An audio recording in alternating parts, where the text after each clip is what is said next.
sont fonctionnels? Hein? OK. Oui, c'est bon. Il y a moins de trafic, là. Sinon, des fois, on était banqués sur l'autoroute pour sortir. Oui.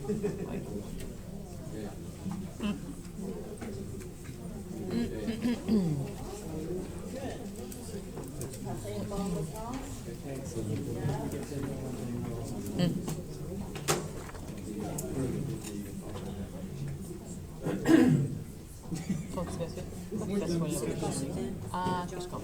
Ben, ça, il ne dérange pas de s'appeler Céline Dard. Même il restera pas assis.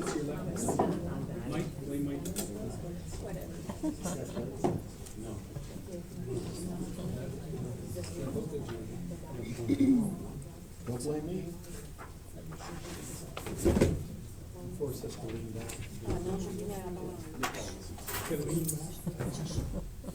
Lean back, we're going for a ride.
California, the screens can be better. We're just admiring our new clock that seems a lot larger than it used to be, so You got it for me. I think we're just harder of seeing it. Bonsoir tout le monde, good evening everyone. We'll get the meeting started. Item number 1, roll call. All members of council are counted present for. I'll ask everyone to please stand for the prayer and the national anthem.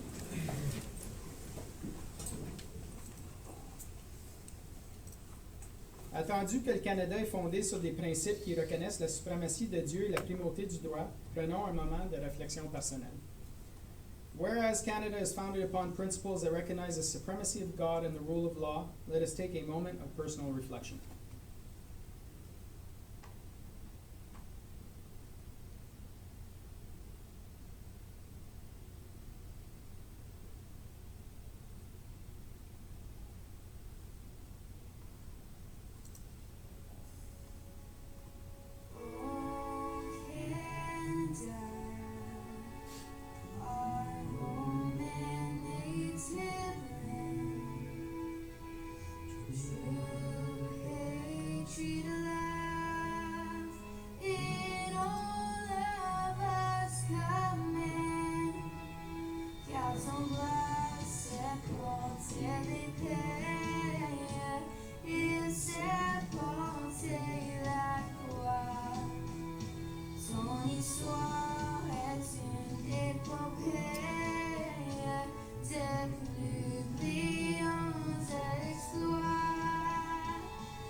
Stand on guard for thee.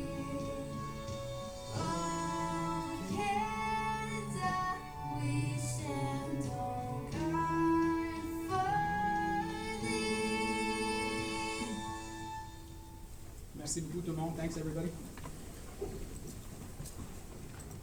Item 4, additions, deletions, or amendments. We have a few changes. Originally, the Emblem Commercial Park and Water Sanitary Servicing Bylaw, cost of distribution options, was moved to item A so we could deal with it right away. But that report is actually being removed from this evening. Monsieur Leduc, if you could give us a little bit of information. Bonsoir, Monsieur le maire, membre du conseil. Donc, malheureusement, dans la préparation finale de la présentation du rapport ce soir, cet après-midi, tard en après-midi, on a découvert certaines informations qui méritent d'être révisées. So there is some additional information which needed to be further revised and may impact or not the current presentation of the report. So I think for fairness to staff and also fairness to the business owners in the park, we'd like to withdraw this report tonight so that we present more factual information to the next council meeting so that this information is being validated and revised and will really be explained to council next meeting. Okay, so we're good, everybody's good for in 2 weeks' time at the October 21st meeting?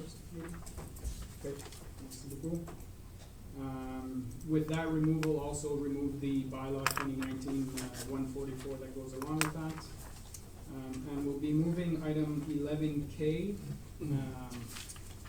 which is the Stormwater Master Plan Report.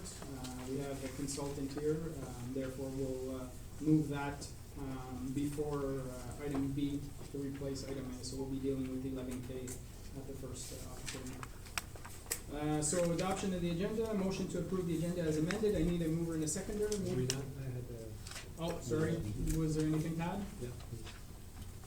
So a couple of points I'd like to ask that we remove, it was item H, amendment to the traffic and parking bylaw, the consent items.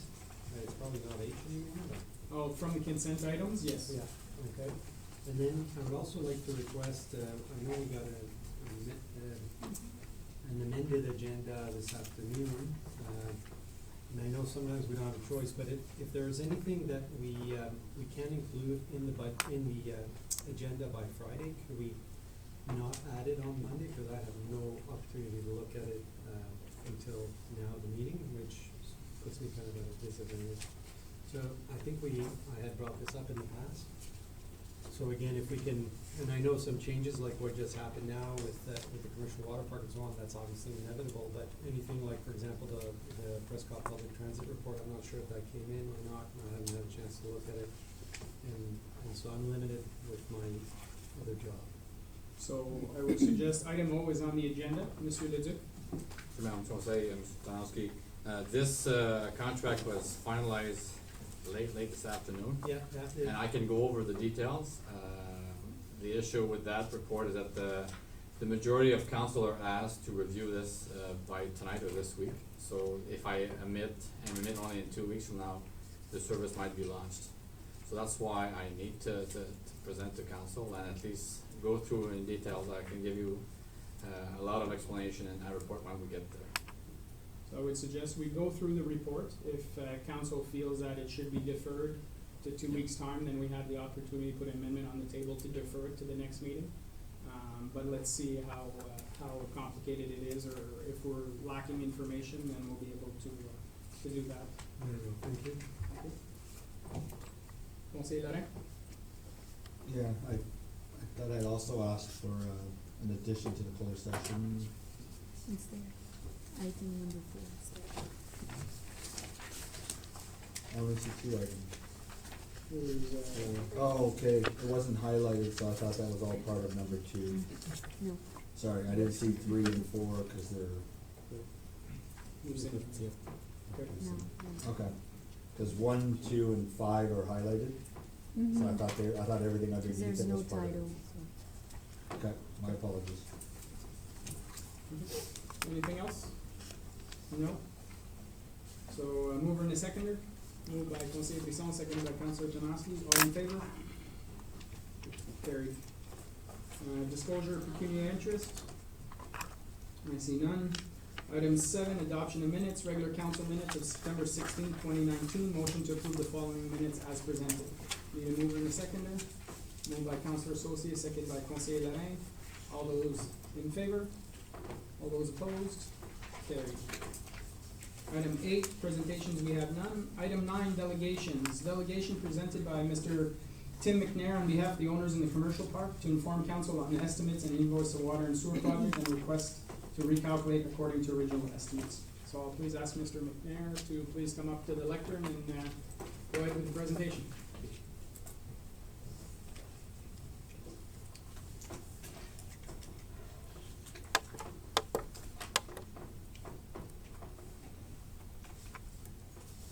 Mr. Mayor and council members, my name is Tim McNair. My wife and I own the property at 125 Bay Street. You might know me better as the aircraft parts guy. He's sitting out there.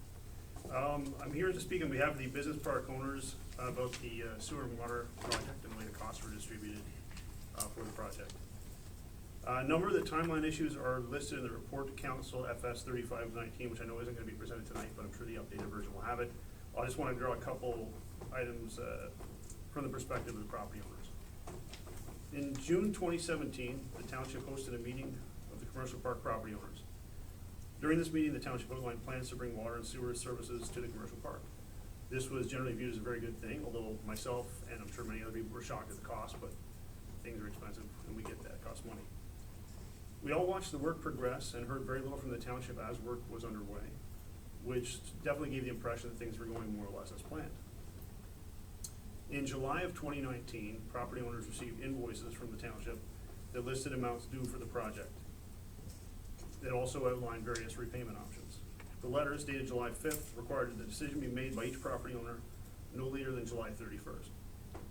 The amounts listed being due were significantly higher than the amounts presented by the township in June 2017. In most cases, the amounts were 44 to 58% higher than expected, and in one case, over 100% higher than expected. No explanation was given for the variance in cost, just a total number due. Needless to say, property owners were shocked by the unexpected and very significant cost increase. Following the receipt of these invoices, property owners sent a joint request for a meeting of the township in hope of receiving an explanation for what would cause the cost variance.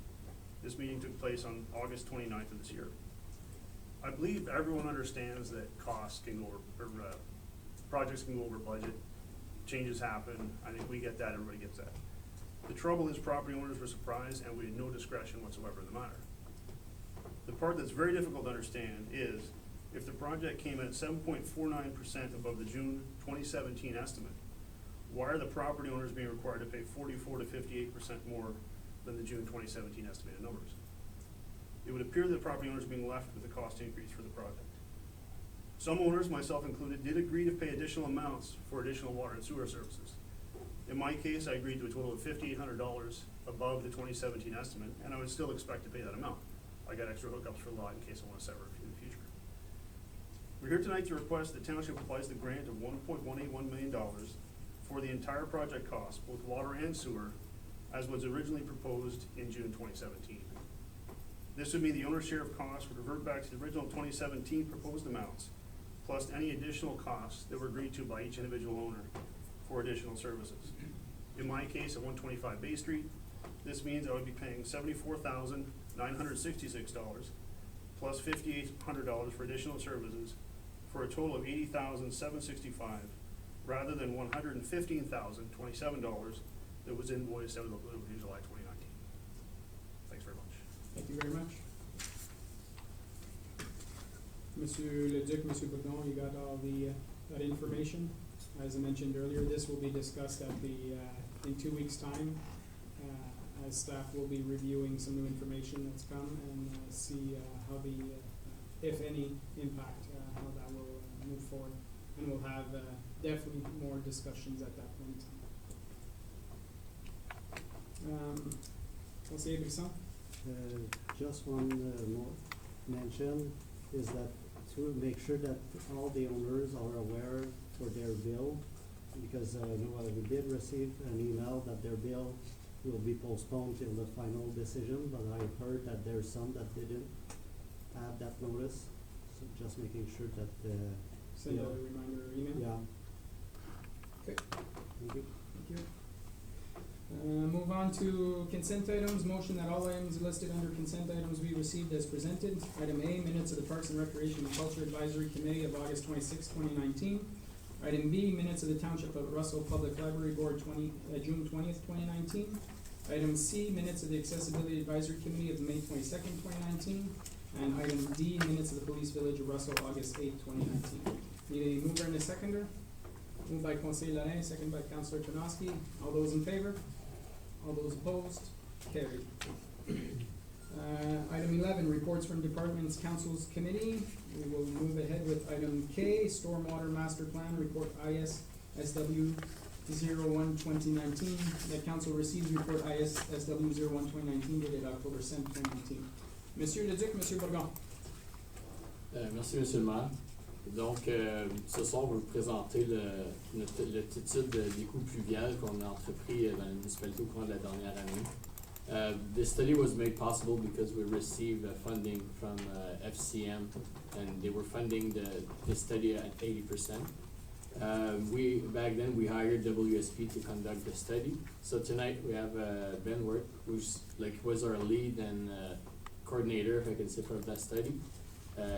Ben and his team did that full analysis in climate change, how the climate change can impact our stormwater facilities. So for the next 10 minutes, Ben will go through the highlight of our study and what's the recommendation that came out of that study. Merci, Monsieur Bourgon. Good evening, sir. Good evening, thank you for having me. Should also appreciate you moving this item up the agenda for my convenience. So as Jonathan mentioned, WSP were retained by the township in... Sorry, Okay. I'm getting there.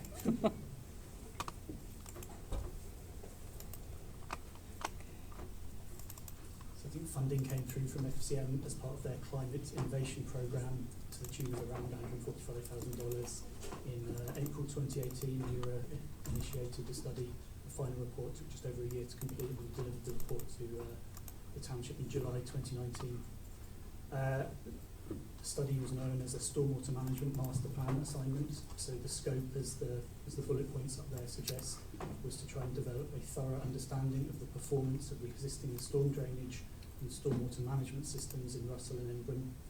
We were then going to try to determine potential climate change impacts and identify resulting points of vulnerability in the system.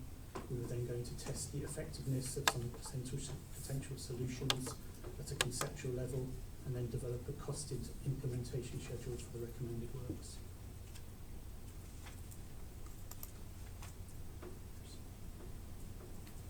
Phase 1, existing conditions analysis. So in order to first supplement a lot of the data and information that the township already had as part of GS systems and record drawings, etc., we did some additional field work and verification of the existing infrastructure systems to make sure we were working with a reliable data set. Then the sort of large part of the assignment was to develop a dual drainage hydrologic and hydraulic model of the existing trunk systems. What that means in real terms is to develop a computer simulation that can effectively route rainfall events through a system of pipes and conduits that simulate flow both on the surface within the roadways and in the pipe systems below ground. We can then test that at a range of what's known as return periods, so up to, you're probably familiar with the concept of 2-year, 5-year, 100-year return periods, so these different range of storm events that we can expect to see, and through that modelling assignment we can understand how well the system performs in these different events. So as we say there, we simulated performance from 2-year up to a 100-year event. And based on the results of this system, we can then classify what's known as a level of service. So if a pipe is performing well in a 5-year event, we'd say that has a 5-year level of service. Typically, townships, municipalities will aim to have a minor system return period of around 5 years. So a level of service, you expect the pipes to be flowing free in somewhere between a 2-year and 5-year event. Depends on the design criteria of the system. So we were through the modelling assignment. Can you just bring the mic a little Sure, closer? apologies, is that better? So through that modelling assignment, we're able to understand the level of service for the system. One other point, terminology there, we talk about minor and major systems, minor being pipe systems, ditches, generally below ground, major system being surface flow paths, essentially, so roads and other flow paths on the surface that would typically be used during large storm events.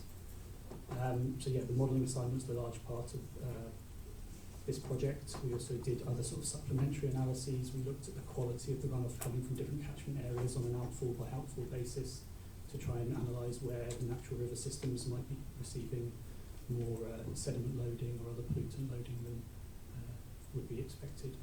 All of this is in the final report. I've tried to pick out a few highlights here just in the interest of time, but we can flip on to the next slide there. This is one slide we just brought out as an example of one of the existing conditions analysis from the report. So the colour coding of pipes is simplified here in terms of green, orange and red. This is for the system in Russell. This is the below ground infrastructure. Green pipes shows flowing free flow in a 5-year event. Orange and red show pipes that are essentially full, whether it's as a result of what we call backwater conditions or sort of lack of conveyance capacity. Just as an indication here, results indicated around 40% of the pipes that we were simulating were under capacity for that 5-year event. So we can flick on to the next one. This is a similar figure but for the system in Embrun, again showing the results for the 5-year event in existing conditions. Here, looking at about 62%, I think it was, of the pipes were under capacity. In the full report, there's obviously a range of these figures available for different return periods to understand how the performance varies with the significance of the storm event. The next step, once we've developed that understanding of existing conditions, was to model the future conditions. So this had sort of two components to it. One was to further expand the model to represent future development, planned development for subdivisions and other known planned works in both Russell and Embrun. And the second part was to develop a series of storm events that reflected the anticipated impacts of climate change. Generally, in this context, is seen as higher intensity rainfall events, more frequent higher intensity rainfall events, and then we could run these same storm events through the model and understand how performance varied as we move into a more uncertain future. So, again, similar results for the same figures we showed before. So this is Russell, again for a 5-year return period, seeing the impacts of climate change here. We're now up to around 66% of pipes, so it indicates that the impact of the increased rainfall intensities that are projected on the performance of the system. Flip through again. And again, for the Embrun, we're now up to around 82% of pipes showing greater than 100% capacity during this 5-year event. I should also note these numbers shouldn't be too alarming. This is not unheard of. Like Russell is being quite proactive in studying these issues and seeking funding from FCM to try and proactively get ahead of these sort of climate change issues. And these are not uncommon issues to be faced with. Go ahead. The final phase of our study, after we'd studied the existing and future conditions, was to try and look at how we might resolve these issues. So we worked through a process of trying to develop some conceptual servicing alternatives. Essentially, our process for that was to try and look at the severity of the issues in different parts of the system, test different pipe size upgrades, different controls we could put on the system to try and improve performance. Again, a lot more detail provided in the final report, but the study identified a total of, there's more details on the following slides, but we did about 16 different areas we thought we can make improvements to the system. We tested conceptual servicing alternatives in terms of whether we want to put more controls on the inlets to let less water into the system. We wanted to control it different ways, increase pipe sizes, various different tools available to our disposal. There's some more details following, but we also worked through cost estimates for each of those options, which will be presented later on, and we looked at a number of other recommendations. We looked at current operations and maintenance activities on the storm infrastructure system and made some best practice recommendations on how they could be amended and accounted for in future to improve performance. We looked at the current townships design standards and bylaws and made some suggested modifications there. We also made some suggestions on how we could improve the reliability of the model through collecting real-world data, some flow monitoring at key locations. Then we can gain even more certainty in the results that were being told by the model. We also provided some commentary on how considerations for financing funding options, because there are obviously cost implications for implementing all these recommendations we came up with. We can flick forward one slide. So this is Russell. What you see there in the highlighted areas are the different, what we were referring to as storm infrastructure improvement centres. So essentially through our interrogation and the model results, we identified these different sort of corridors where we believed improvements could be put together to improve performance of the system with this 5-year minor system level of service in mind. So there was these 8 areas in Russell, and on the next slide, another 8 areas in Embrun. As I said, we tested these through an iterative process of upsizing pipes and testing the implications on the downstream constraints, the upstream constraints, and how these different systems might perform before settling on these conceptual alternatives. Final stage of the process was to put together a strategic phasing plan. So essentially, based on the cost estimates for each of the recommended alternatives, we prioritised these and looked at the cost-benefit analysis, so the improvements offered by each alternative on a sort of linear meter basis to make sure we were targeting the expenditure at the other areas that can see the most benefit from it. So there's, I think, 3 slides here, which again, I won't get into the numbers in detail, but we essentially, on a 5-year incremental programme, tried to put together some suggestions on how money could be best spent and targeted at the areas that would most benefit from the improvements. So alongside the actual capital improvements, there's a series of operations and maintenance suggestions, as well as some updates to planning documents, sort of to keep these models and things up to date as we move through the improvements. So yeah, there's this planning period 1, 2021 to 2025. The next slide is a similar set of information for 26 to 30, and the final one is sort of 31 to 35. And yeah, as I say, I think the full report's been made available to council. There's a lot of information in there, I can see, but we're available to answer any questions if there's anything that comes up. Thank you very much, Mr. Wade.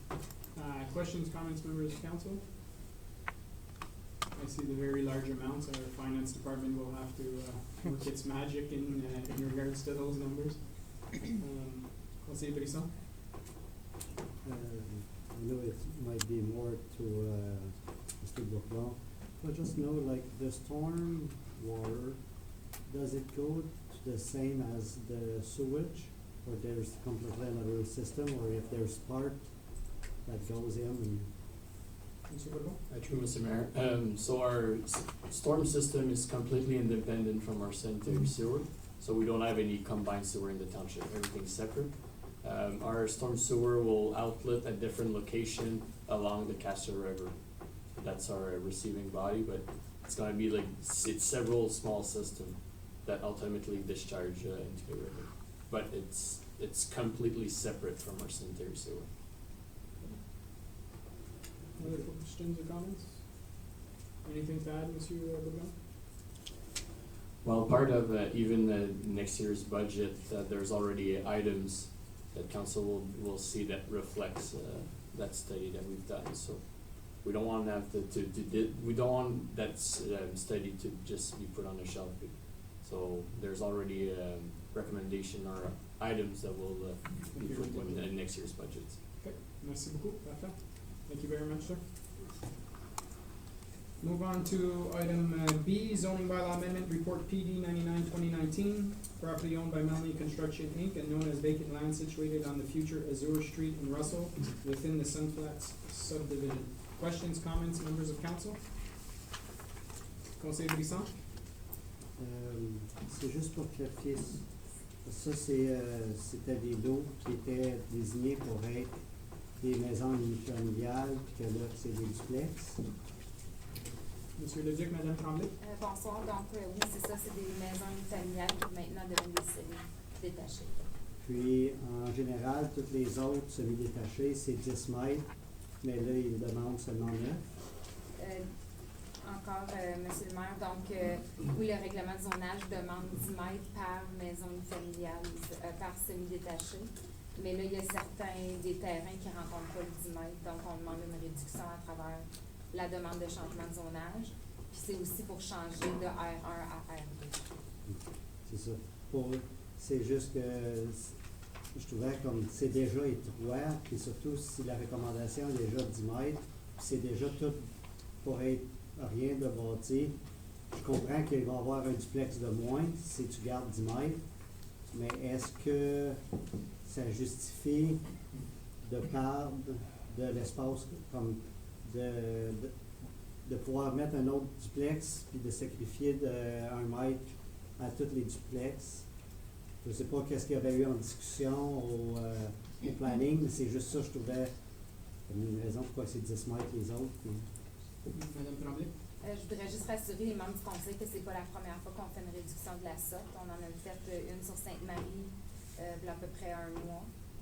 Donc, qui avait été réduit à 8 mètres au lieu de 10 mètres pour un semi-détaché pour le même genre de développement.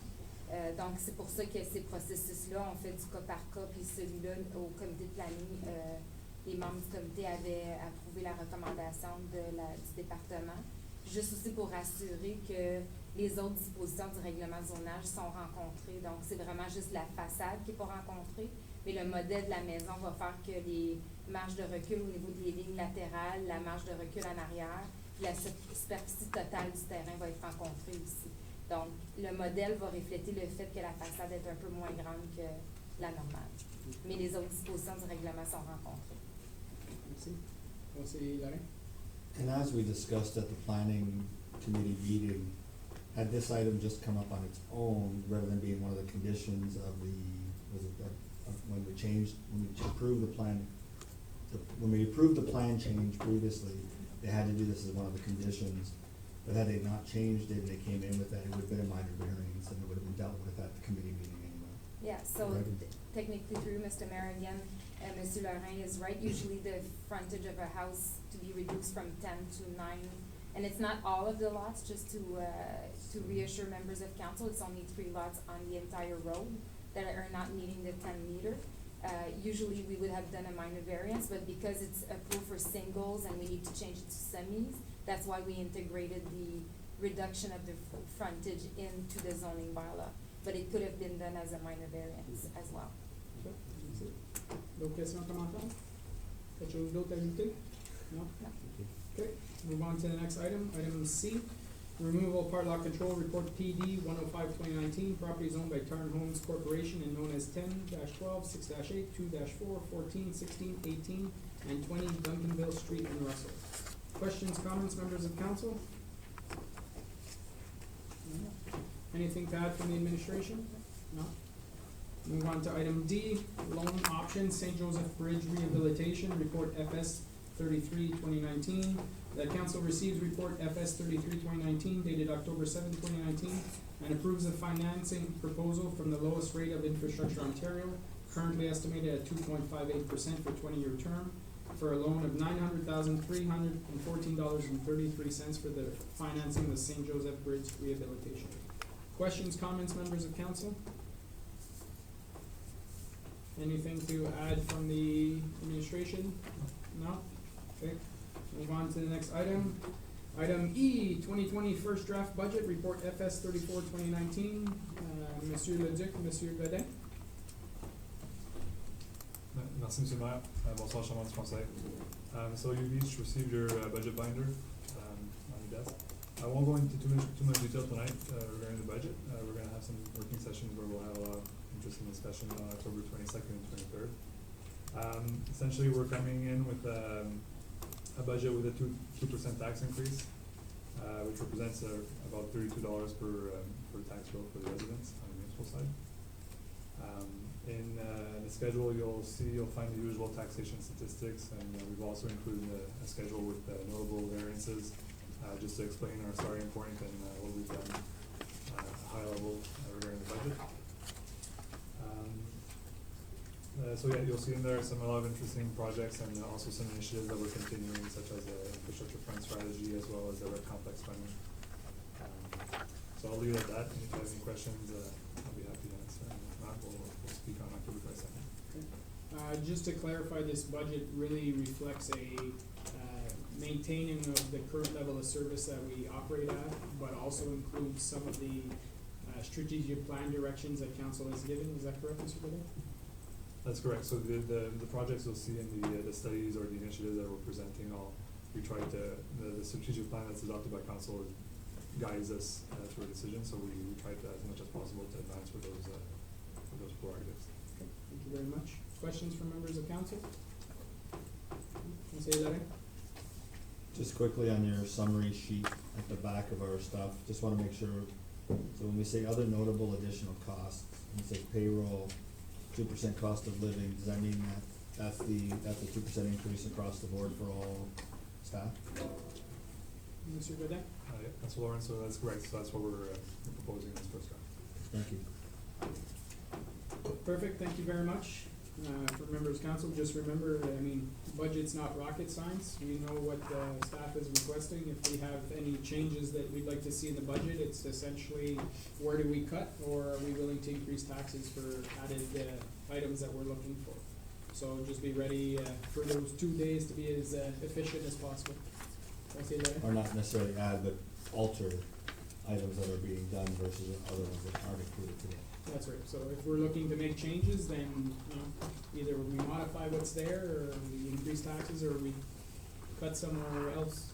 So we'll have those fun discussions in a few weeks. Okay, merci beaucoup, Monsieur Godin. Next item, item F, Municipal Smoking and Vaping Bylaw Report PIC 24-2019. Monsieur Leduc, Madame Bordeaux. Bonsoir. Voulez-vous que je passe à travers le rapport ou? Did anybody have any questions in this regards? Yeah. Madame Councilor Sosi? Yeah, it was just the options that were available, like, that you're looking at. It's like restricting smoking in municipally owned facilities, or the 9 meters, or the, restrict the use of water prices we've already got, right? Like, I didn't see that option that I wanted for the ban on all municipal properties as one of the options. That's because presently, that's how it is. And the bylaw is written that way presently, Okay. like the new draft that I'm proposing. Okay. So we're replacing the existing by this new bylaw. And the way it's written, there's no smoking on municipal properties or vaping. Right. But the options I have given are other options if you decide that you would rather see smoking or vaping allowed on municipal properties, such as this property here. Let's say you want people to be able to smoke outside at so many meters from the door. That's a possibility, because the health unit does not regulate that. They only regulate in parks, where there's sporting activities and a children's playground and stuff like that.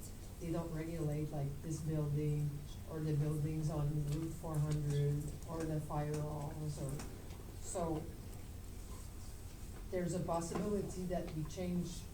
I brought a draft basically. And I was looking for council's opinion on it, if they want to change some. So, just for clarification, when you say municipal properties, bike path, sidewalks, is that saying that nobody can smoke on those properties? No, the sidewalks, we can't, tell people they can't smoke on the sidewalk. Like, if they're transit and they're walking Right. on the sidewalk and they're smoking. That's allowed? Yes, Okay, the way it's written yes. currently? Okay, Conseil Larry? So just as I see it, we have, right now we have 3 separate bylaws that legislate different aspects of smoking. Yes, And we're combining now those all into one, and we're going to get rid of the other 3, is that yes, fair to say? yes. So these aren't options, these are what we currently have, and then going forward, we're gonna restrict it even further and say no smoking, whereas right now, like at the arena, it says no smoking within 9 meters. Yes. Or within 9 feet or whatever. Now is it just gonna say no smoking at all on the property? The province says there's no smoking at all. So we can't say you can smoke, because the province says you can. So it would just create, confusion. People would smoke 9 meters from the door, and then the inspector from the health unit will show up and give them a ticket. So we can't do that. So the health unit is the one that gives a ticket, bylaw doesn't give a ticket? They give a ticket on the provincial law, we can enforce our bylaw. And that's why in one of the option, the first option was not to pass a bylaw and just rely on the Ontario Smoke Free Act. That's one of your options. We don't have to have a bylaw, because they can just enforce their regulation. Right. It's just because there's only one person for the health unit in the entire Well, area. that's the thing, if we don't pass a bylaw and the person doesn't happen to be walking by, I mean, I think the odds are pretty darn good for someone to stand out front of the arena and be smoking, whether it's, smoking, vaping, or cannabis, right out front of the door as kids are walking in, and if the person wants to call Yeah, bylaw, that's why I'm they're gonna say, writing about I'm it. sorry, we can't enforce, which makes absolutely no sense, right? So I think we need to pass a bylaw, in my opinion. I tend to look at option 3, where we set a distance from the points of entries to the municipal buildings, like, that's currently how it is now, correct? That we have a sign at the front door that says, no smoking within a certain We distance. can do that in certain buildings, but not our recreation facilities. So, on recreation facilities, if a parent wants to go outside for a smoke, essentially, They can. they have to walk all the way out to the sidewalk, and that's where they can, They're actually supposed to be 20 meters away from the property line. That's the health unit, that's the provincial law. so 20 meters, essentially, you're going across the street. A guy smoking on his front lawn across the street is technically breaking the provincial law, the way it's written right now, correct? They're It's- not gonna enforce it like that, But the If way it's it's on- written, yes. So when was that enacted? The smoke-free act that you're talking about? Well, the new, these are new changes that have the 20 meters is very recent, Madam, Yes, I think I wrote it in the, report, October 2018. 2018, yeah. So do our recreation facilities still have the no smoking in 9 meters Well, stickers? That's what, we have to remove those, we have to put the new signs, and we have to remove the ashtrays. And we can't differentiate between smoking tobacco or smoking cannabis. Smoking is smoking. Smoking. So you can't say you can smoke So- cigarettes and not cannabis. It's anything. Yes. So one of the 3 options. The skate park is considered is considered? All the entire area where there's a It's municipal park. recreation. So all of Yahoo Park completely. All that block from Saint-Jean-Baptiste to Marcel to Blais, all that block is no smoking, Nothing. no vaping. Arena, Russell, And that is, so that's considered, that's a provincial rule, yes. but again, if are we putting that in our bylaw as well? Because realistically, as far as enforcement goes, they really don't have the resources. If by putting this in this bylaw, then we're committing our resources to doing that, correct? Well, what I've informed the health unit is that we're gonna enforce to our property line, we're not doing 20 meters away.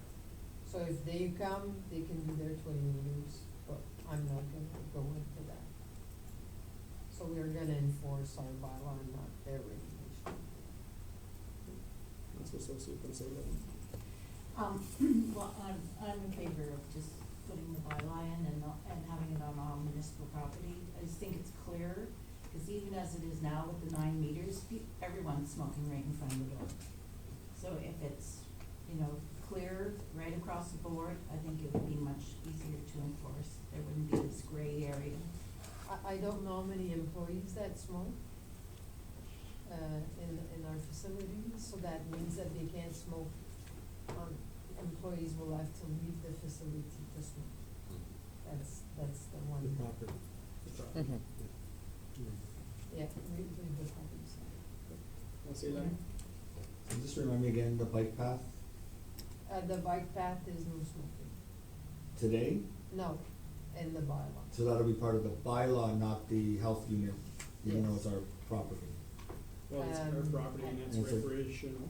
right? Which then should qualify under the Under the under the health unit? Smoke-Free Act, I think it's qualifying as a no smoking area. Okay, so it would qualify under theirs and it would qualify under our bylaw. Therefore, people walking or doing whatever on the bike path, they are not allowed to be smoking anything on the bike path. Is that accurate since October? Interesting to enforce. Steve Biggison? Yeah. Yeah. Obviously, the emails, no. Understand, like I'm in park and everything. My only concern, and I'm not a smoker, it's just like at the hall, that mean that even like this, they will have to go to the sidewalk, and even then, it wouldn't be supposed to, they would have to walk Go another, across the street. like, around. But realistically, there's some that have to, and what do? Like, Well, the first item that comes to mind is we have a, 55 plus club or Club d'Âge d'Or who, let's be realistic, their tendency to be the smokers, the older generation is more the smokers. There are some younger and vaping is very popular, that stuff. But, now the people at Club d'Âge d'Or, we're gonna say, well, you gotta come out the back door at the community center and walk all the way out. and even in the sidewalk in front of the arena, they wouldn't be technically allowed, because they have to be 20 meters. We'll say, That's the Okay. purpose, your Yeah. comment, that's the purpose why they have told me. Discouraging it. That's not us, that's the province. the But, problem. but that's new? As of October, looking. Councilor Knosky? So, I know at the college, it's smoke-free on the entire property, and a lot of people have doubts about it, and it's been great. So people do go on the street, they don't enforce it at the street, but up to the street. But we used to have people smoking all across the entrances, and it was really, for a non-smoker, it's really disheartening. So, it's a bit of a challenge, especially in 40 below, but the idea is to discourage. Councilor Sosi? And there's also, there'll be less cigarette litter in our, at our facilities, because Maybe on that's a the big street. problem too, is, dog butts on the ground. Well, we're gonna have butts on the street, so. Right now, there's containers on the walls near the buildings.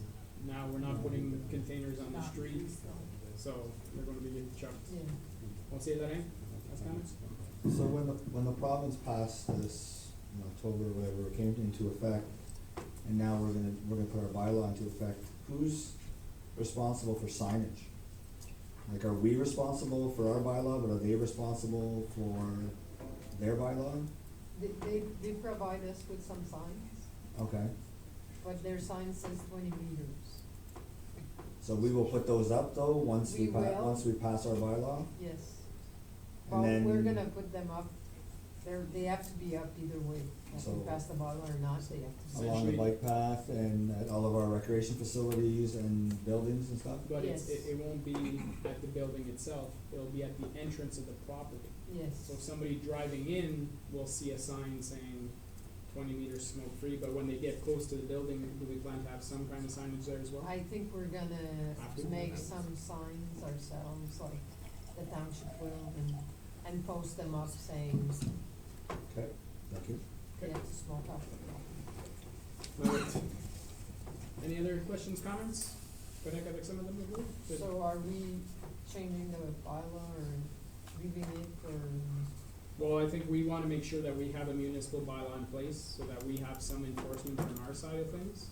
You're just looking as to which of the options you would like to see. Well, it's either we pass the bylaw as is, as it's presented, Yeah. or. I'm fine with the way it's presented. I'm fine with it. It'll be as Okay. presented. Okay.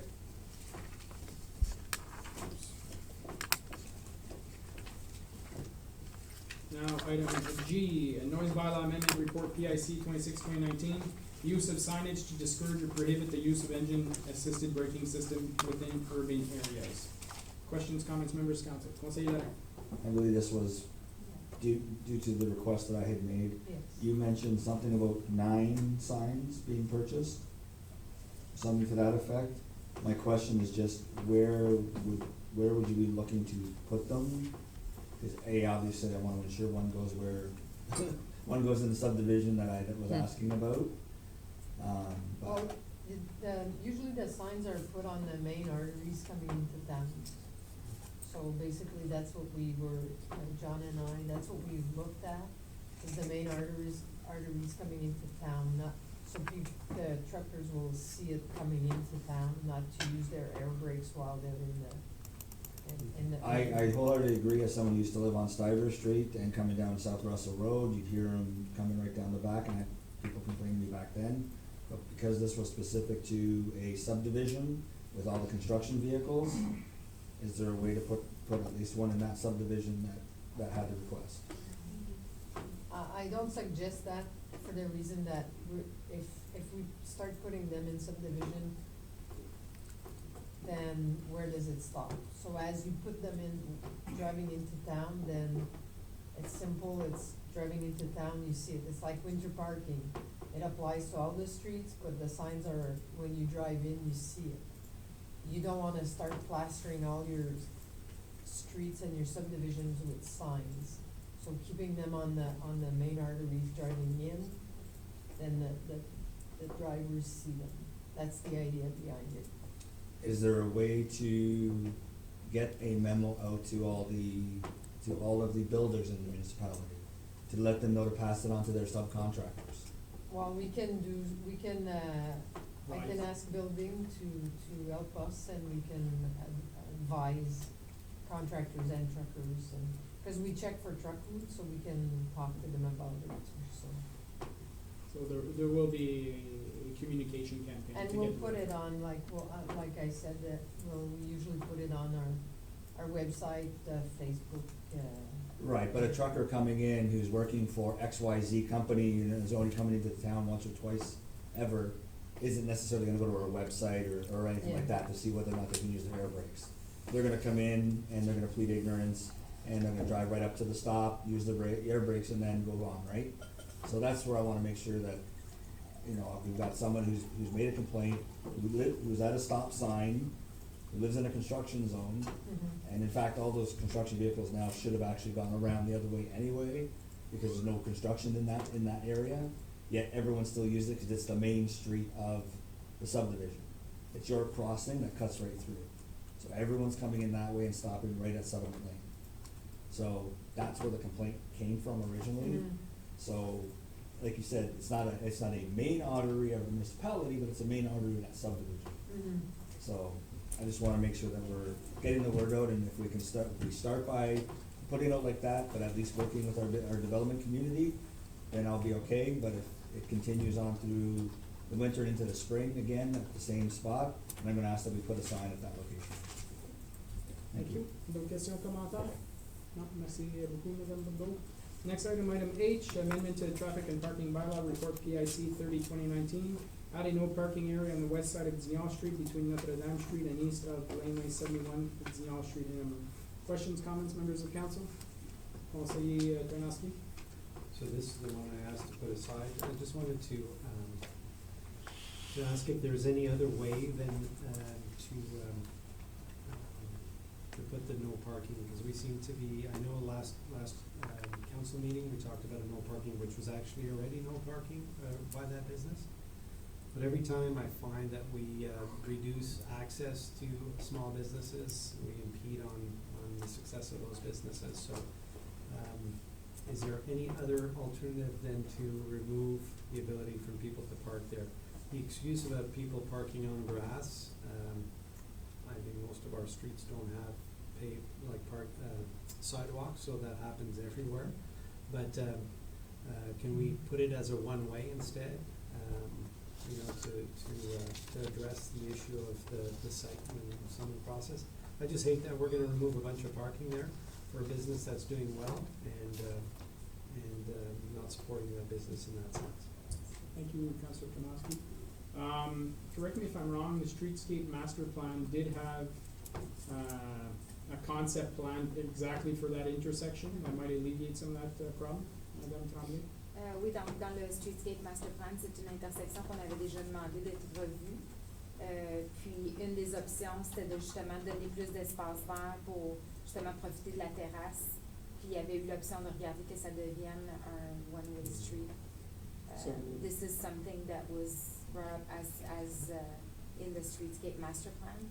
Is it an item of possibility in the budget? It could, it's not integrated in this session, in this budget. Okay. However, we did apply for a grant as part of the Streetscape Master Plan for the RED program. So this is something that could be integrated as part of the grant application. Okay. Do we know when is the grant application due for? It's, if I'm not mistaken, it's supposed to be by the end of this month. Okay. Okay. But there's money in the budget that was, that is proposed for the half of the grant application for the Streetscape Master Plan. Okay. So it's something that could be brought up as part of the budget session, if council wanted to go there. Okay. As well, we have our CIP plan. Is this something that could be worked into the CIP plan even though it's township owned property? There is a provision as well in the CIP that if we give money to private ownership, that we could as well use money for public ownership. It's something that we could as well use for the improvement. The improvement? Yeah. Conseil, Buisson? Parce que là, quand je regardais sa photo, c'est vraiment juste ouest du coin à aller à la première maison. Ouais. C'est ça. Mais c'est ça, moi j'ai pas de problème du tout parce que là, on voit se parker, se stationner à droite, puis la curve est assez prononcée, que ça, j'ai pas de problème pour la visibilité, qu'il n'y ait pas de stationnement de là. Puis je pense que c'était venu dans la discussion vu que ça marche bien, ce commerce-là, qu'il y a de la place pour agrandir le stationnement jusqu'à piste cyclable, que je crois que justement ça serait encore plus important de mettre le no parking pour safety, puis de faire ça, de l'agrandir pour qu'on puisse stationner là. Et c'est un autre sujet pour la discussion du budget, je crois. C'est le terrain, il est appartenu par la municipalité, alors si on agrandit le parking lot, ça va être notre responsabilité, c'est ça, monsieur le dire? So, ça va faire partie de la discussion budgétaire. Conseiller Larin? In the third picture, are people actually, is that a picture of a car that was parked there Yes. for the purposes of? No, it was Just parked. We don't know where they are. It was just but parked. they were parked. Okay. Cause I'll be honest, whenever I've gone there, I've seen people parking, it's always on the east side that they would park along, But not when necessarily on the other side of the road. When it gets very busy, when the place is packed, On both sides? they're Yes. parking on Yeah, both then sides. there's I've never seen the park on the other side, that's Yeah, why. I had a picture, somebody sent me a picture and said, That's why I have no problem putting There's, yeah, I mean, I guess the issue to me is you can't have both sides going, right? Because you can't, the road's not big enough, you're not gonna be able to fit more than one car in that No. curve. going, right?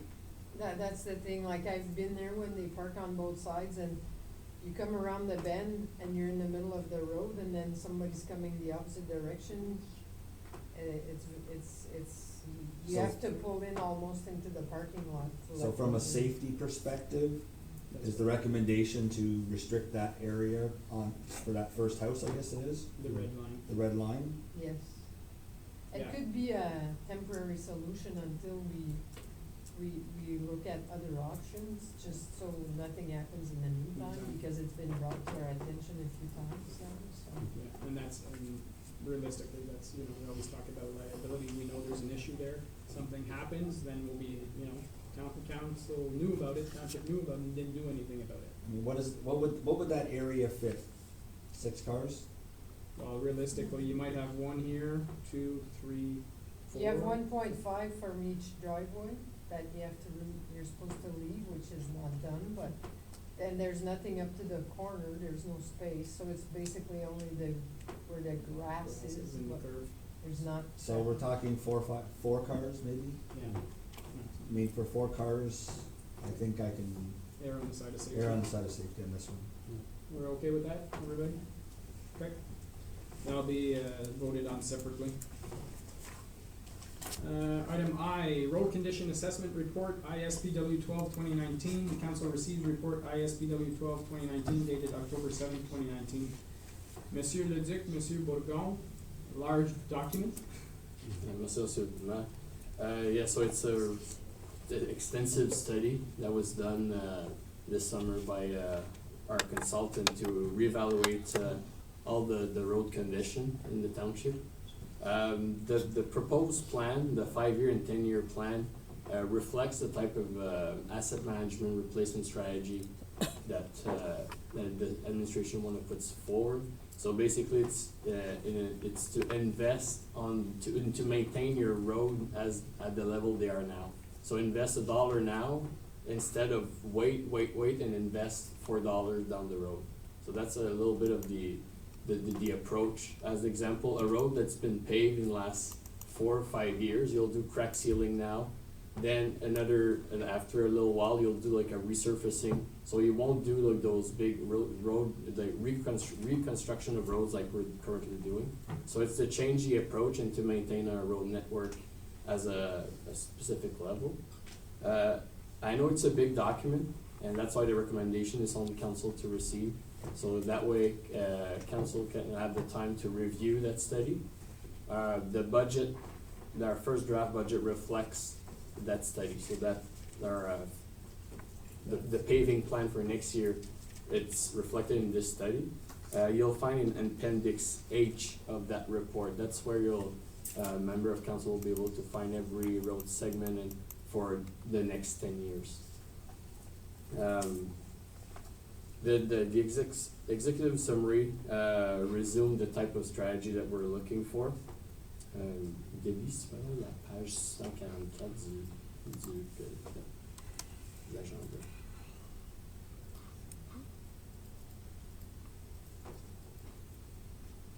So that's one of the things, the highlight of this report. With the 10-year plan that's being proposed, it's based on an average of $1.1 million that's been put forward on the road network in the last years. So that would be the yellow line on that graph. And to make our road network sustainable and to be able to keep that 70% of road condition, we would need to invest $2.4 million. So right there we can see there's already a gap in funding. So that gap that Monsieur Godin has been referring to in the last few years, well, that's just to see the funding for just the repavement of our roads. And if in order to make our sustainability funding at the long term, well, we need to invest close to $5 million. And that's just to maintain the service level we currently have. Exactly, at that mark of 70%. Right, so for every year we're not putting that money, the gap is only getting larger. That's correct. And you'll see that blue line, it's to reflect the spike that certain road, well, you'll do a major reconstruction, so you'll have a spike. But by putting the same amount, you'll put towards a reserve, and then to make your investment equal throughout the years. A note that our consultant mentioned to us, now that there's lots of growth, lots of new roads, so lots of new subdivision, that reflects it creates almost a false 70% rating that we currently have. Because of all that amount of new roads, well, our network is actually it shows that it's a better condition than it actually is. So in 25 years, when it's gonna be time to put money in those roads, well, our spike will be much larger than what we see on that snapshot on that graph. And in regards, and again, we talk about asset management. This is just the roads network portion of asset management. This has nothing to do with the rest of the infrastructure. That's correct. And if we put let's say right now, the more we invest in roads that are in a worse shape to bring it then to 100%, well, then we need to maintain those roads based on that strategy. So basically increasing our gap. So that's the strategy that that 5-year plan and 10-year plan is leading towards to reflect and again, it's to line up with the asset management requirement that we'll have to comply by 2021 as well. And obviously the new methodology or mentality, if you will, is essentially an ounce of prevention is worth a pound of cure. We invest a little bit in our operational maintenance and it saves us long term. That's correct. Which we haven't been doing in the past. Really. Je peux aussi apporter l'attention du conseil à un autre graphique, des Oui. décibels à 184.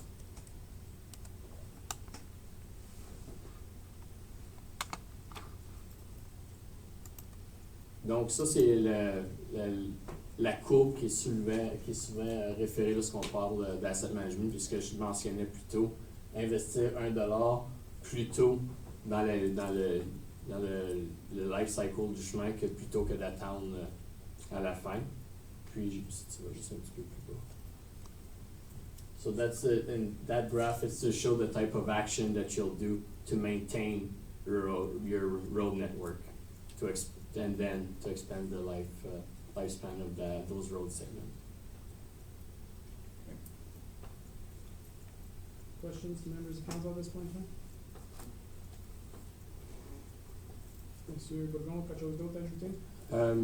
I can add that if our consultant could be available on our next council meeting, if council does have more questions, I could ask him to come to do a brief explanation of that report, or otherwise we'll have discussion at budget session. Conseiller Larry?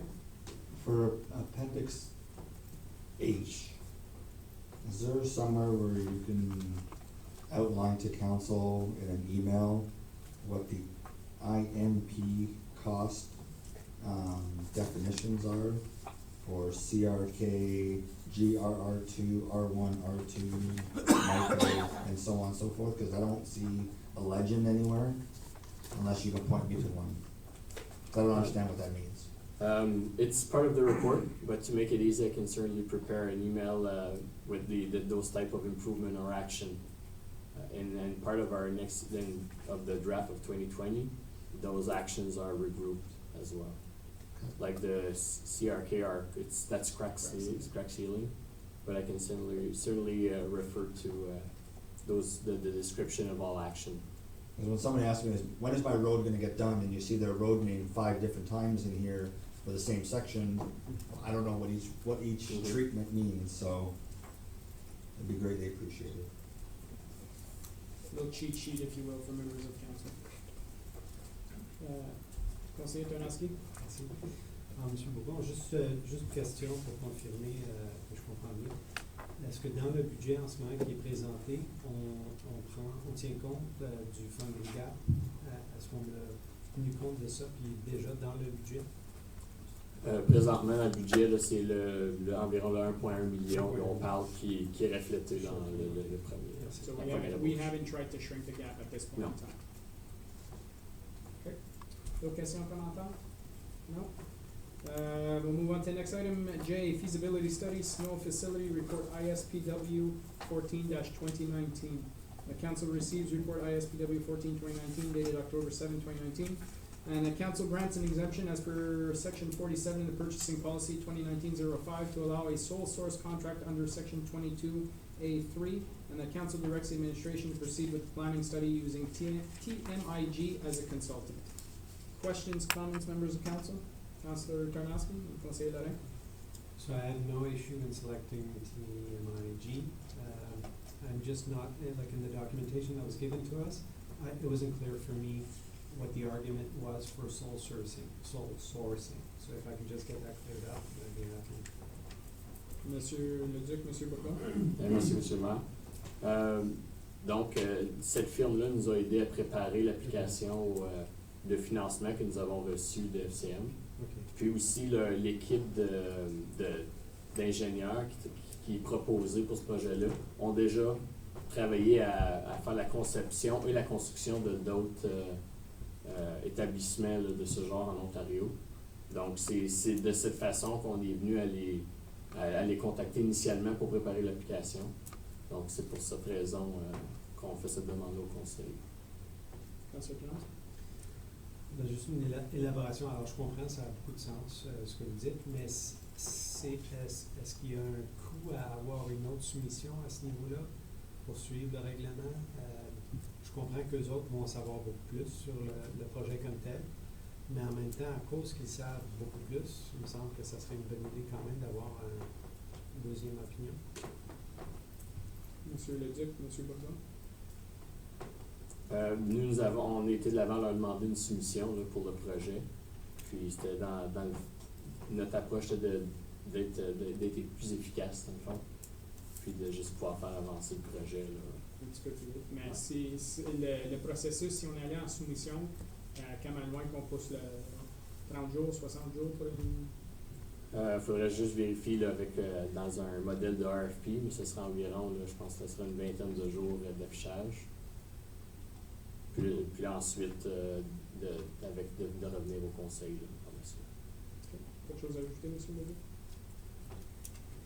Dans ce conseil, en fait, c'est ça. Souvent, chez les études professionnelles, if a third party comes in, then starts questioning all the other calculations and numbers. So there's some cost added there. And also some time delays. So we could do it if council directs us to do that. We were comfortable with this company finalizing the project. But certainly if that's council's direction, we'll abide to it. Conseil Laurent? Here's where I get concerned. I'm assuming we went to tender to get TMIG to do the actual submission for FCM, or was that sole sourced? I can't remember. Monsieur Bourgeois?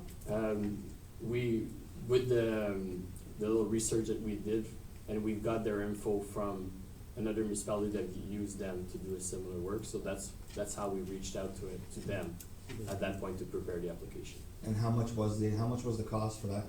For it to prepare the application, I don't need the exact number. It's below 10,000. It was, I believe, 7,500 something like So that. 75, so we get a referral from another municipality for $7,500 for this company. And now we're going to, just because we like the way they did the application for FCM, we're gonna give them a $100,000 contract with no comparison to it, 50%.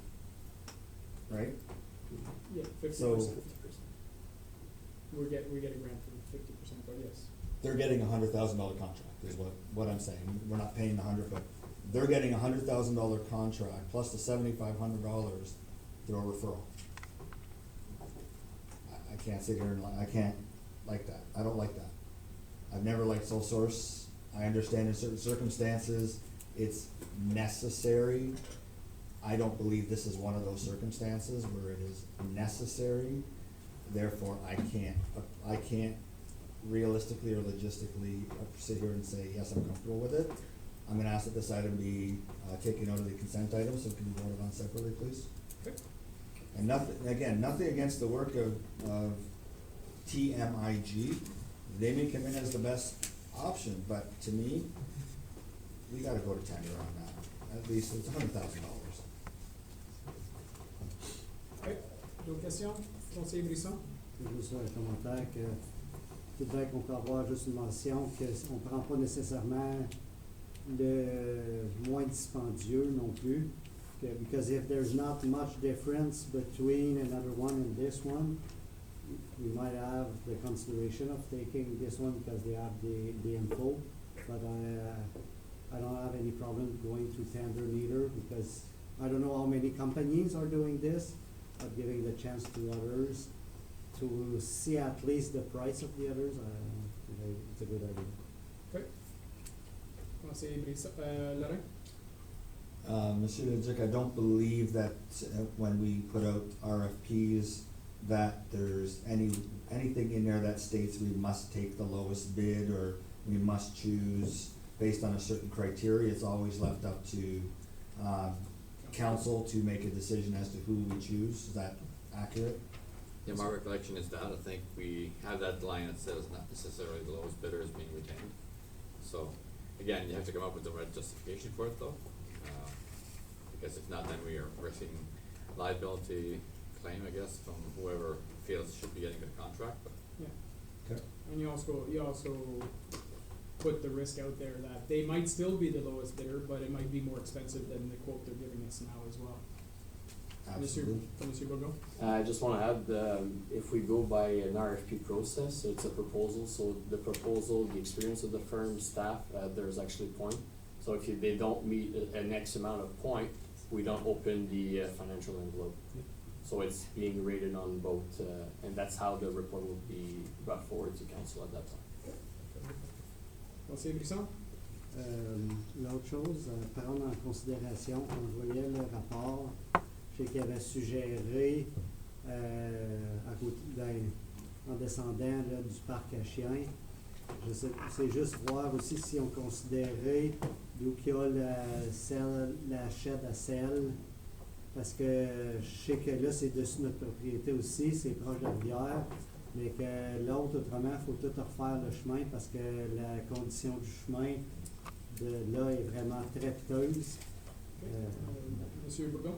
Ben c'est pour cette raison-là qu'on fait l'étude en partie pour déterminer le site. C'est ça, j'ai pas vu les deux comparaisons. Là comme c'est là, j'ai juste vu une. Mais j'aimerais voir comme quelle la. L'étude n'a pas été faite à ce moment-ci encore. C'est bon, c'est ça. C'est pour aller faire l'étude, c'est ça. OK. D'autres questions, commentaires? Non? Quelque chose d'autre à ajouter, Monsieur Bourgon? Okay, we'll take a 5-minute break. We'll be back at 7:20.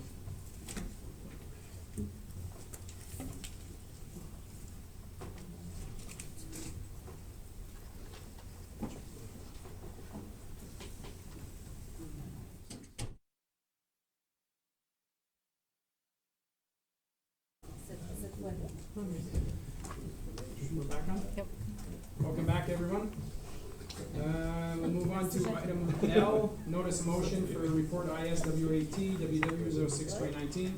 That council receives the report dated October 7, 2019 and rescinds notice motion referring, referencing guiding principles adopted on March 4, 2019. This was direction of council last time to bring it back to clear it up. Any questions, members of council? None? Anything to add from the administration? No? Okay.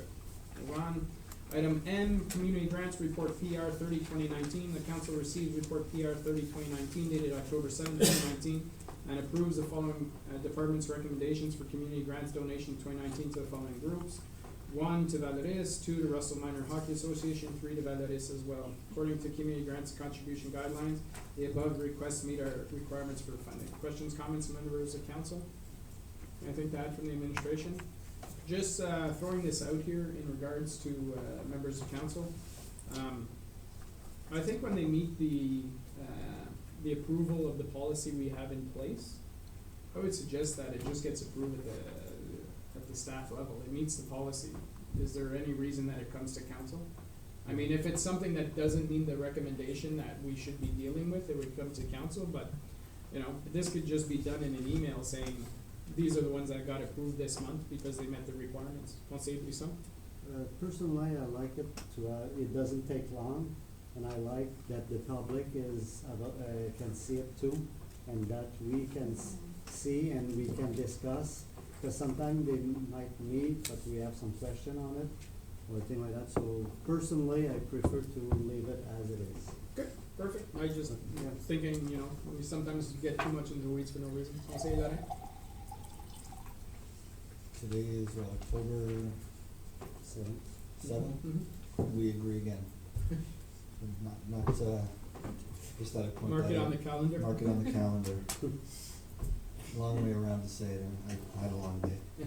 But no, I've long said these small items like this. I mean, if we have a policy in place, it meets the policy. I mean, show us on the back end, but I don't see why it needs to come to council, or put it in the consent items, at the beginning, just put it in the consent items. If we have a question, we pull it out, at the beginning with all the different stuff that we have at the beginning of the meeting.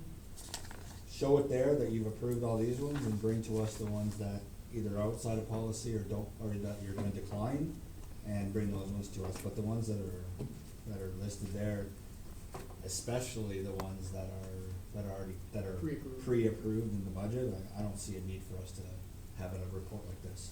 Okay. Not saying you did anything wrong, I'm just, I agree with you. I think we just put in the consent items and move on. Madame Dupont? Thank you, Mr. Mayor, members of council. Just to confirm, the pre-approved never come to council anymore. They're already pre-approved, so I don't bring them. Oh. If I bring them here, it's because they ask a different amount, Okay. so that's all. And those I would still expect to see. Yeah, definitely. But the small ones like this, then, I don't need to see those. Yeah, and like you say, I think that's a good idea, put in the consent items, it's still a matter of the public record, and if we need to discuss one, then we can pull it out. Okay, that would be, okay, Mr. Mizik, that's it.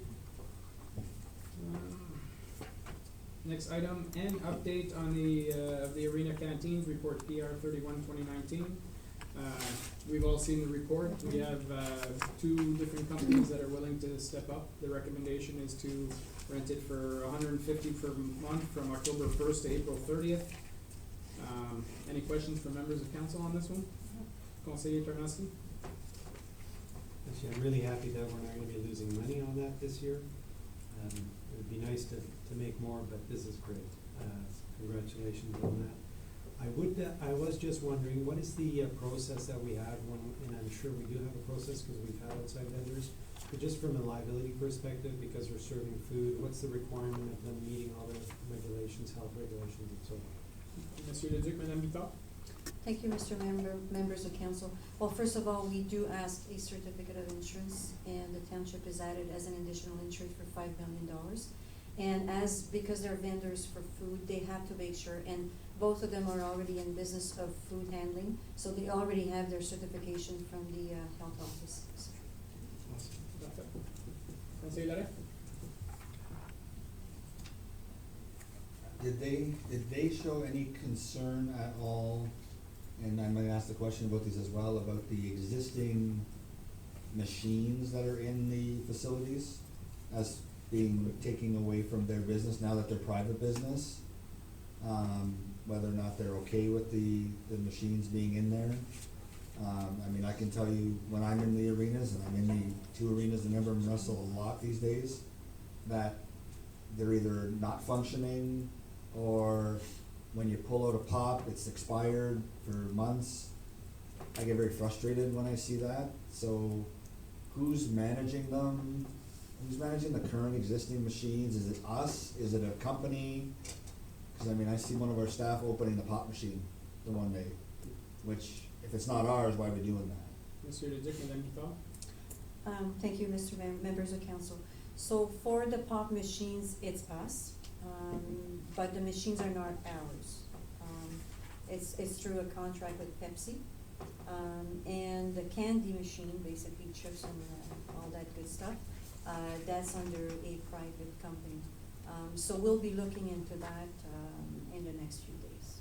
Yes. I would assume that the 2 companies, if they're going to sell pop and chips, they're probably gonna ask that they not be there, or that they can put their own in, I would assume. We've had some discussions with them. This will need to be finalized, because we were not too sure if everything would be approved tonight, so, but definitely tomorrow morning, this is one of the first things that we have to finalize with them. And when would both of them be able to start?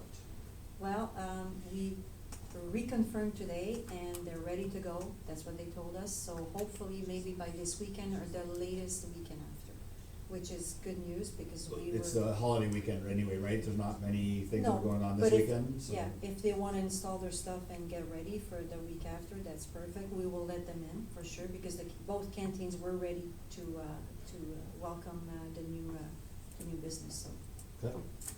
Councillor Tarnowski? Une dernière question, Mme Bitard, c'est juste de confirmer, est-ce qu'il va y avoir une pancarte indiquant que c'est un private business, que c'est pas le township comme tel? We could definitely do that, and we will definitely post it on the social media that both canteens will now be open as of a certain date, so people will be aware that we now have food, and because we have some upcoming tournaments, so we wanted to be open for that.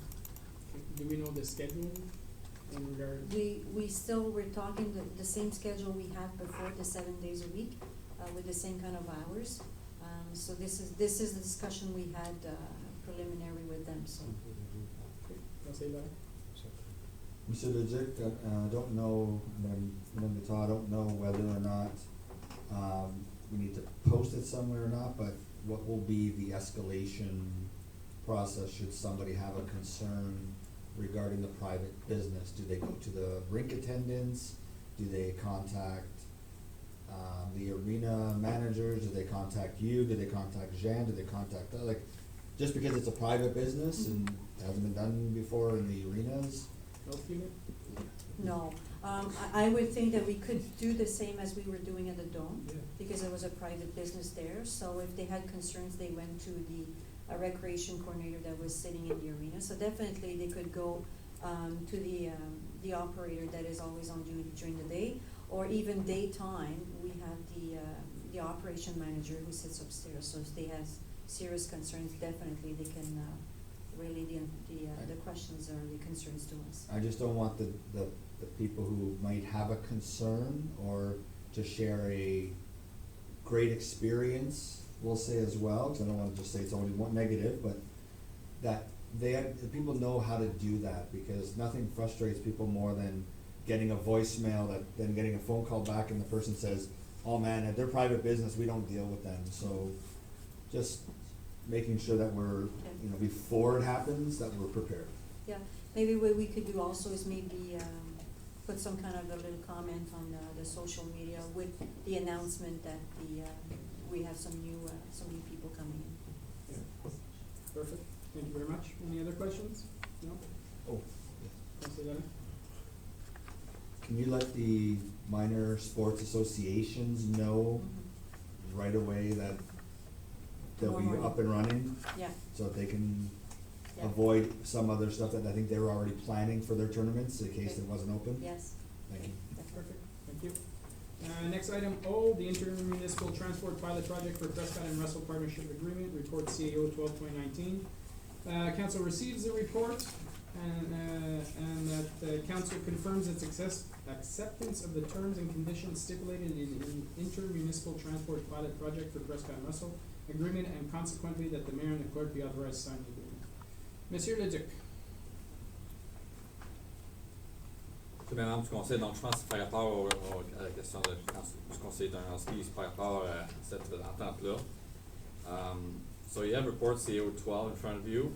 Again, this is the reason to state publicly and also to inform council, this is a pilot project run by the counties. It's not a township initiative, just to be clear.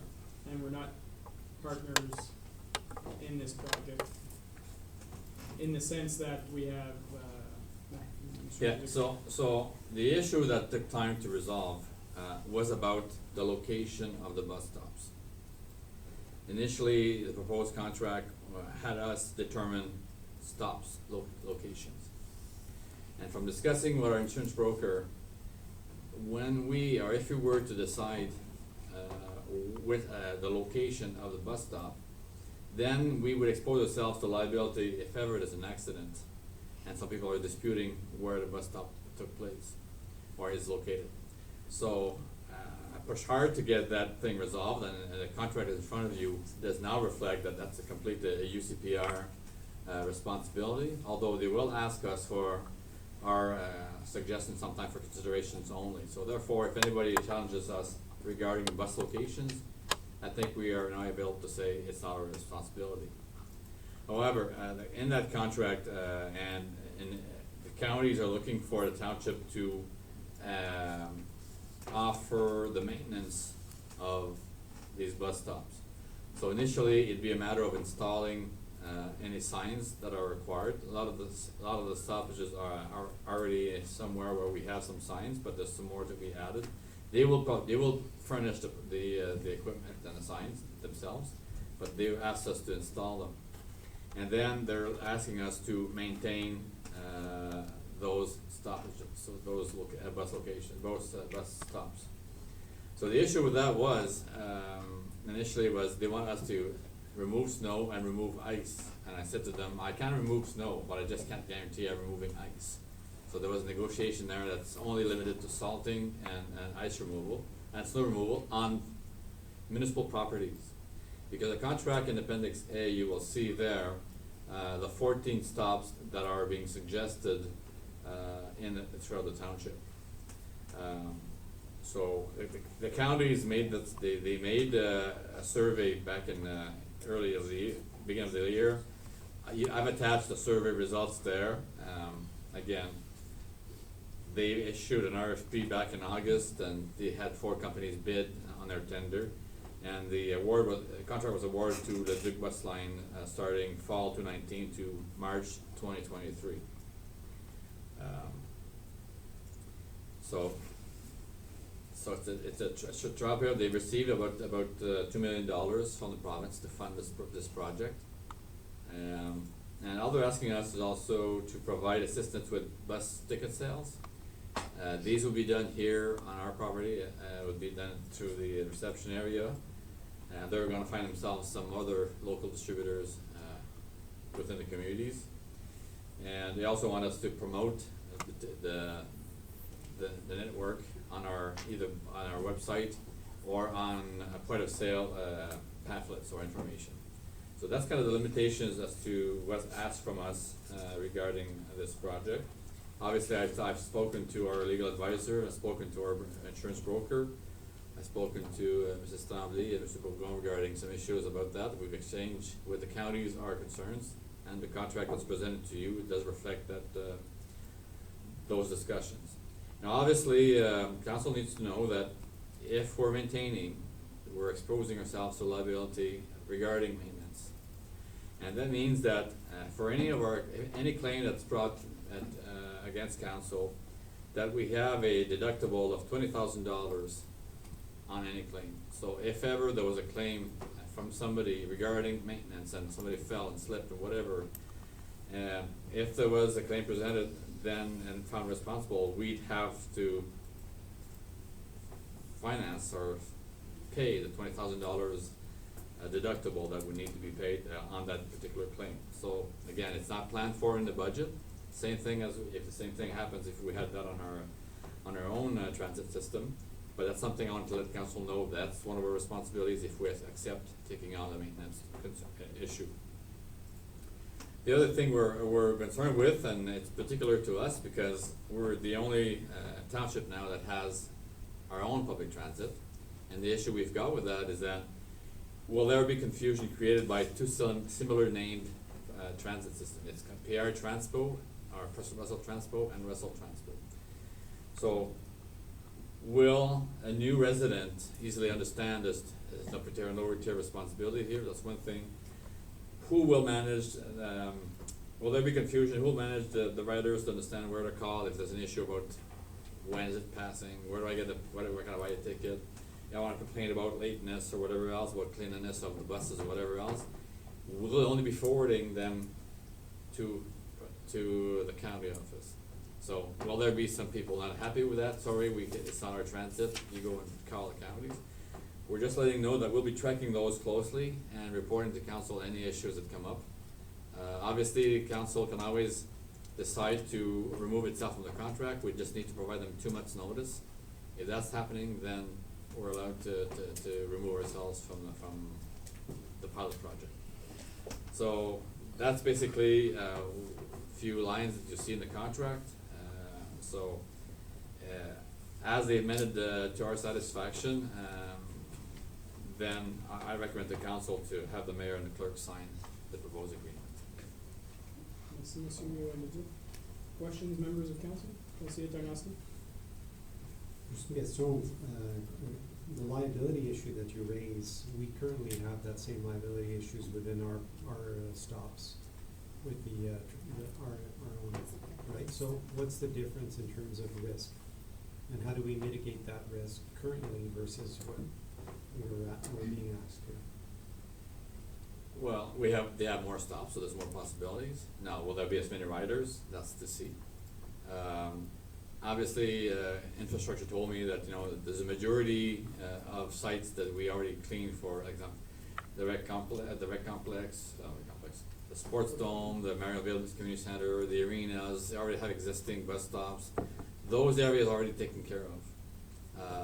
But there are some sites that are private, which will not be our responsibility to go and clean. And But that's reflected in the contract. that's reflected in the contract also. So there is some risk, and you have all kinds of rainy winters, and we have ice storms coming. We experienced that over the years. Last year we had close to over 10 episodes of rain during winter, if not more. So there is that risk that we There is take that on. risk, and just to be fair, I guess, with counties, we have some stops on county roads. So, we haven't really involved them in our transport. Like, have we gone to the county level to ask them for permission to have drops on the county roads? No, but technically, since it's on a county road, the county could be dragged into a liability case as well. Monsieur Leduc? Oui, dans ce cas-là, ça pourrait arriver. So, there's a liability on their side, but there's also a liability that they probably won't even wear up on their side. Conseil Lorrain? But aren't they just the road and we're the shoulder and sidewalks? And that's where all of our stuff are located anyway, so I think that's why we didn't include them in that. Yeah, that's material as far as where do they fall. If they fall in front of the bus when they're crossing the road Yeah. versus if they fall on the road and sites, then it's a different issue to be raised. Well, we know from experience, when somebody decides to sue, they usually go for everybody, trying to get as much as possible, right? Conseiller Plisson? Mais elle disait que pour le budget, il faudrait en remettre un certain montant de surplus pour ces assurances-là, mais vu qu'on a déjà une assurance semblable pour notre système de transport, ça ne peut pas être la même chose qui est utilisée, la même réserve. Monsieur Leduc, il n'y a pas rien pour les assurances pour nous. C'est juste Non.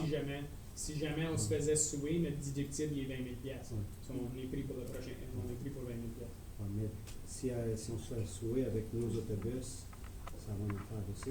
Monsieur Leduc? Oui, mais on n'a pas mis d'argent de prévu au budget pour couvrir ça. On n'a pas cette protection-là. C'est pour ça que je soulève au conseil, dans le sens qu'on n'a même pas au budget non plus. Et en devenant qu'il y aurait une réclamation, on serait pris à repousser la On n'a réclamation. jamais mis un montant dans le budget pour ça. So far, so good, knock on wood. Okay. D'autres questions ou commentaires, conseiller Brisson? Là, par exemple, il nous demande de l'approuver, mais j'ai pas vu à nulle part les destinations. Est-ce que c'est juste parce que je l'ai pas vu ou qu'il n'était pas dedans? Dans l'annexe A, est-ce qu'on a surpris l'annexe A? Non, sinon, Oui. Ok. Donc, Ben, la dernière page du rapport, l'annexe A indique les trajets. J'ai Puis vu le survey. encore une fois, ce ne sont pas. À la fin No, du... no, up, right there. There's the 14 stops. On sait vite. Donc, comme c'est pas notre système de transit, comme c'est pas nous qui décidions, donc on vous indique les endroits qui désirent arrêter.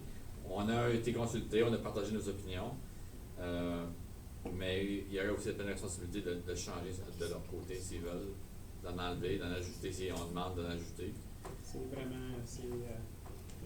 C'est vraiment leur choix. Oui. On peut faire des suggestions, on peut faire une demande, mais c'est leur choix. Parce que si nous autres, on commence à faire les décisions, c'est nous autres qui prenons toute la responsabilité. C'est pas de chose à dire. Puis avec ça, est-ce qu'il y a des heures? Là, ça dit quel stop? Est-ce qu'il y a une cédule de fait comme c'est là ou s'il n'y a rien de... Monsieur Pour le- rester positif, monsieur le maire, membre du conseil, C'est juste pour savoir qu'est-ce qu'il y a de concret. j'aimerais avoir plus d'informations plus concrètes. J'en ai pas vu. Il y a eu un appel d'offres, il y a eu des routes d'assignées, il y a eu des changements déjà aux routes. Je sais que c'est le matin, je sais que c'est l'après-midi. Il semble avoir un délai de 3 à 4 heures pratiquement entre un premier aller et un retour d'un trajet.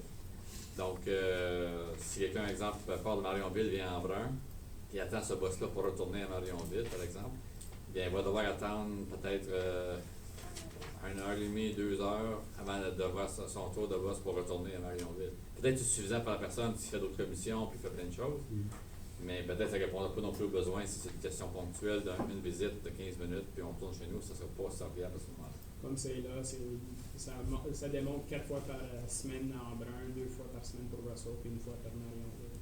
So, This is going to be a trial and error, guys.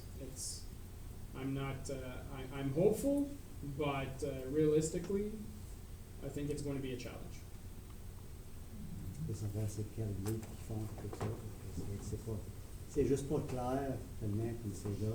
Ben, une fois que tous les contrats sont signés avec les municipalités, je pense qu'ils vont commencer à faire l'advertising du produit final, Monsieur Leduc. Ouais, exemple, les endroits où marcher les passes ou encore des endroits arrêtés. Encore, il y a des terrains privés que vous avez vus sur votre liste, sont en jaune, je crois. Ça indique que c'est des sites privés qu'il faut encore qu'il y ait des ententes signées avec ces endroits-là pour pouvoir arrêter sur leur propriété. Donc, si on parle, exemple, du Foodland, on parle peut-être de la coop, on parle peut-être de Giant Tiger, des choses comme ça, que ça nécessite un arrêt sur leur propriété, bien, il va devoir avoir l'accord de ces propriétaires-là pour arrêter sur leur lieu, et non pas en plein milieu de la rue. Okay. Merci beaucoup, M. Leduc. D'autres questions, commentaires? It's pulled out separately, so we'll vote on that item separately.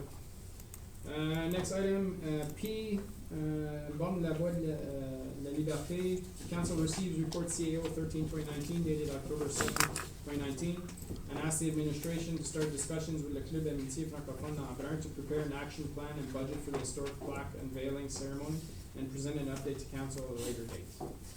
Questions, comments, members of council? No? Anything bad from the administration? Monsieur Leduc? Monsieur le maire, je pense que le rapport vient préciser certaines informations qui avaient été mises dans le public par les journaux. Donc, je pense qu'on vient corriger le tir ici. Il reste à savoir si le conseil veut aller de l'avant avec une célébration plus formelle l'année prochaine, en octobre 2020. Donc, c'est ce que la recommandation, c'est pour... mais bientôt, la borne sera pratiquement installée.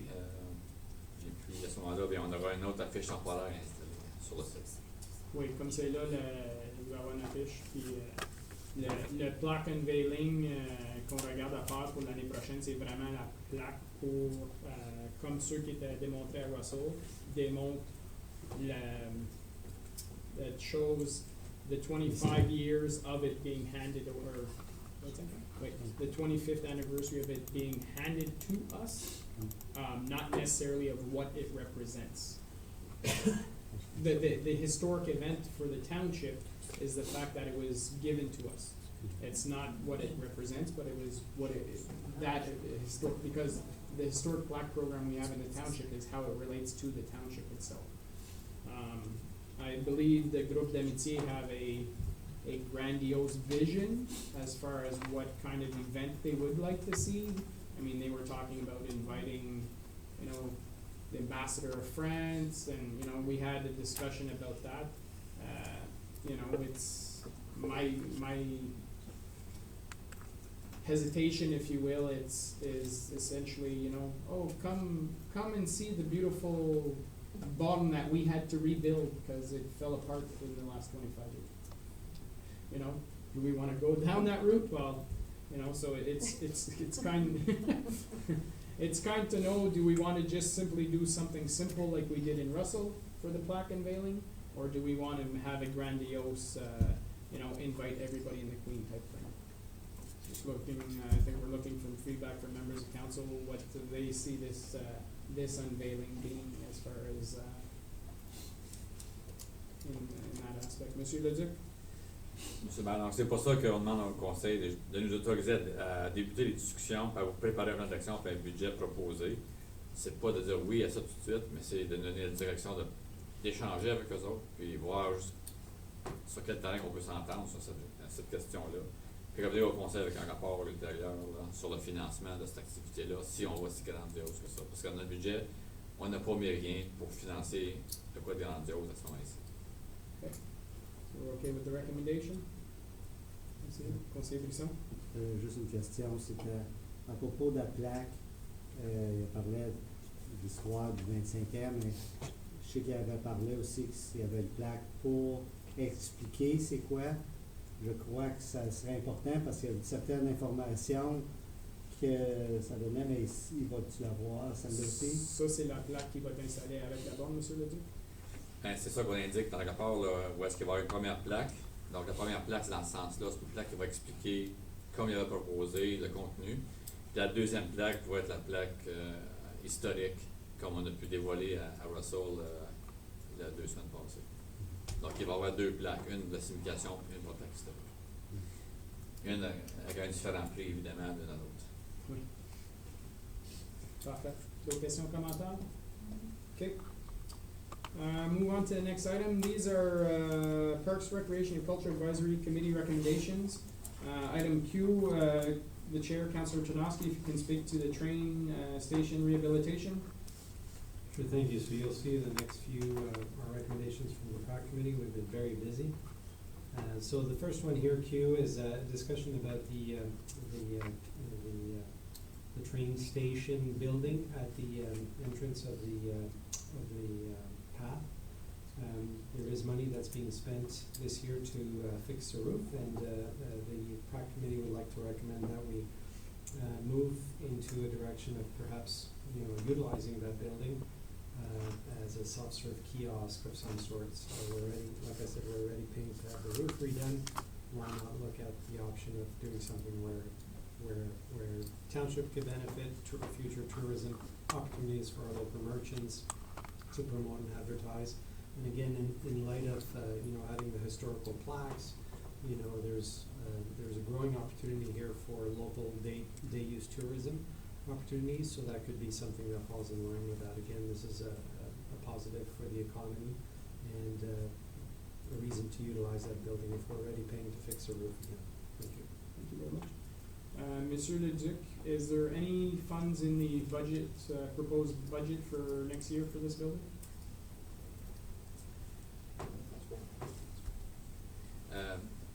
From memory, I believe we have planned this amount to be spent this year, or if not spent this year, it'll be carried over next year. But there's no money right now to revamp or fix or set up or something. Okay. So at this point in time, it can be brought up during the budget discussions if funds want to be put aside for that. Are members of council interested in having something done with this? I see some hands going up, so I would suggest that it comes back at the budget session. Perhaps the administration could look at potential ideas of what funding you would need to make this a viable project. Councillor Tarnowski? If I can also add that as much as we'd like to do it right away, if financially it's not viable, it's just to kind of start working on the process so there could be a plan down the road to activate this building to give it some use and value. Okay. Monsieur Leduc? Le maire, est-ce que les membres du conseil ont déjà visité le building? Have you ever visited the building? Yes. Okay. Inside? No. So if not, then I would have asked, I could have organized a certain visit before we had those discussions regarding how do we preserve the historical portion of it. And also, certainly, Mrs. Tremblay will ask me about building code issues, so. Councillor Larin? Wasn't that building used previously for tourism from Prescott Russell, and wasn't it not a favorable outcome in the past? Madame Tremblay? Excuse Madame Picard. I'm not building code. Thank you, Mr. Mayor, members of council. Yes, Councilor Larin is right. This was used before, many years ago, as an information kiosk. Not too many. I was on council at the time still, so. Really? Because I've been here for almost 16 and I don't remember that. Yeah. Really? So Okay, it so was. it could be, yeah. I think it was like a summer project through Yes, yeah, Tourism Ontario or tourism. something, through the counties. Counties, It wasn't that's us that took right. care No, of it. it was through counties. So, okay. Councillor Associate? Well, we'll do a better job. So what I really supported with this, because I do believe it's good for economic development, and I think, if we utilized it where we were promoting local businesses, the trail, the canoe kayak routes, breweries, wineries, local things, and I said we could have postcards done by the photo club of different areas of Russell and Embrun, and, the whole township, and, promote our service groups, the conservation areas, So I really do believe it's good for tourism and promoting the area and where to stay, and people can come in and then they find out about the community. It also attracts people to even possibly move here, because when they just see everything that's available under one roof, it could be a self-serve kiosk like Councillor Janowski said, but it also could be employment for a summer student for July and August, if we had that in the budget, you know, so, that, you know, it could be somebody there, maybe not full-time, but, part-time or something like that, or peak times that we thought that people, travelers would be coming through. Cause I remember people coming through and saying, you know, you can't find a postcard in this town, you can't find this, I don't know where anything is. And so they're going to the post office to try and get information, and every town I travel through has an information kiosk, and I do a lot of road traveling every summer. So I appreciate finding that and then finding out where I can stop or where I can go for lunch. So I think it's a really good idea. Thank you. Other comments, questions? So that'll be a discussion at budget time. Next was a Parks, Recreation, Culture Advisory Committee recommendation for Poop in School. Councillor Janowski. So once again, this is a discussion from our PAC meeting, and there was just a question to go out to see, because the continued issue of non-pooper scoopers, if there was anything that could be done in terms of helping reduce that. So whether it was increasing fine amounts or adding more signage or something, so I'm bringing that forth. Currently, do we have a fine for non-pooper scoopers? Yes, we do have $100 fine If they're caught in the act? if they're caught in the act. Okay. Councillor Associate? Well, I'm hoping our new receptacles will maybe eliminate some of that as well, that now, you know, that, like say, some people will scoop it and then toss the bag, Yeah. so that's just as bad.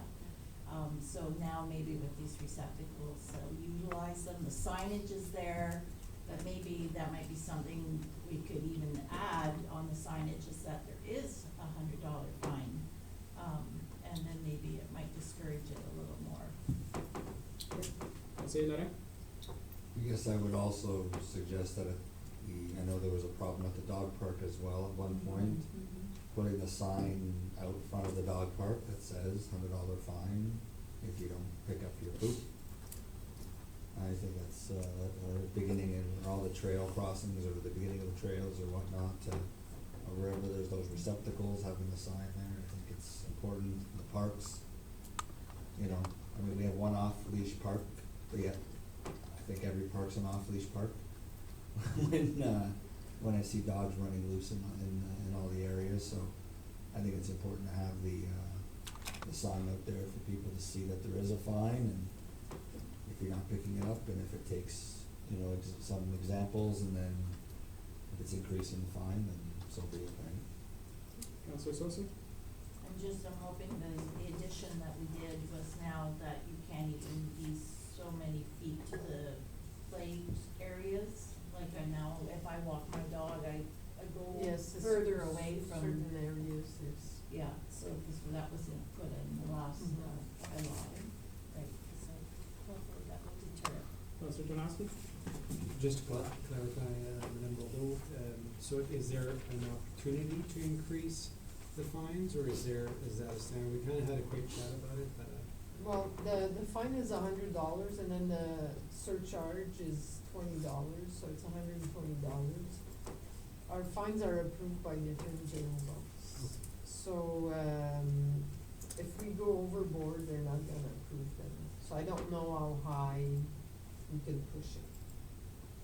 Because we increased them last year, we doubled them last year. So, it's just, I think it's a matter of issuing fines. If we start issuing fines and the word gets out, then people are gonna be more careful. It's just hard because as soon as they see uniform, they pick up, right? So. Yeah. Yes, Conseil Laurent? Have we issued any? I'd have to check. Probably if we did not look at it anymore. Monsieur Leduc?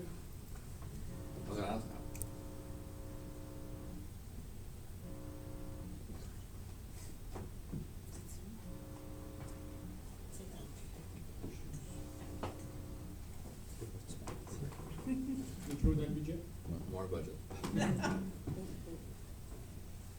I was gonna ask council, are you asking us to be more proactive in finding? Or is there an issue that the committee wants us to do, or you just want us to put more signs? Councilor Donosky? So from a prac perspective, from our committee meeting, I think it was just more to ask Madame Baldo, who's a subject matter expert, if there are ways to help further mitigate the situation. So perhaps a deep undercover bylaw officer or something. We could buy camouflage and hide the poison Hide in the- Conseil Laurent? I think it's something that we should talk about a budget in terms of signage, because obviously there would be a cost to that. I think signage is the first way to go, and then from there, hopefully it deters, and if we find that there's a major problem in certain areas, then I think targeted enforcement is the key at that point in time. I don't think blanket enforcement right now is the key in this. It's a poop and scoop blitz. Yeah. And send all the emails to. Parks and Rec Committee. Yeah. But you know, at the dog park, we have the bags, we have the receptacles, and they still don't use it. The fine would be. So put the sign up, Yeah. right? So let's talk about our budget in 2 weeks and get Okay. some signs up. We're good? Yeah. Next item, in regards to recreational safety measures, Conseil Donosky. So again, this is something that bringing up, but I believe it was also brought up in the accessibility committee minutes that we reviewed in this particular package. So there's a continued concern around pedestrian crossing at the roundabout. So I know it's it's an issue. I just wanted, the PRAC committee wanted to request that it be brought up to UPCR again, and maybe have some sort of update on what's going on with that. Councilor Janoski? No, I'm Councilor Carlos. Conseil Laurent? I guess for me to understand, I need more clarification as to what the issue is. Like, is it because cars aren't stopping, are stopping? Cause our roundabout is the pedestrian must stop for the vehicle traffic currently. And now I've seen other roundabouts in other municipalities where it says must yield to pedestrian. So what's the concern of the PRAC? I just wanna make sure I understand what we're asking, Well, what they're asking. there is, council did approve some work being done at the intersection of the roundabout last year, this year, Monsieur Leduc, So we can have that, the staff can have that discussion, contact staff at the UCPR to move along the project. Do we have a time frame in regards to the project, Monsieur Bourgon?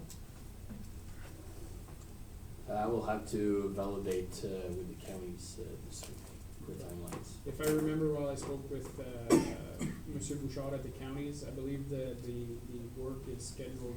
The light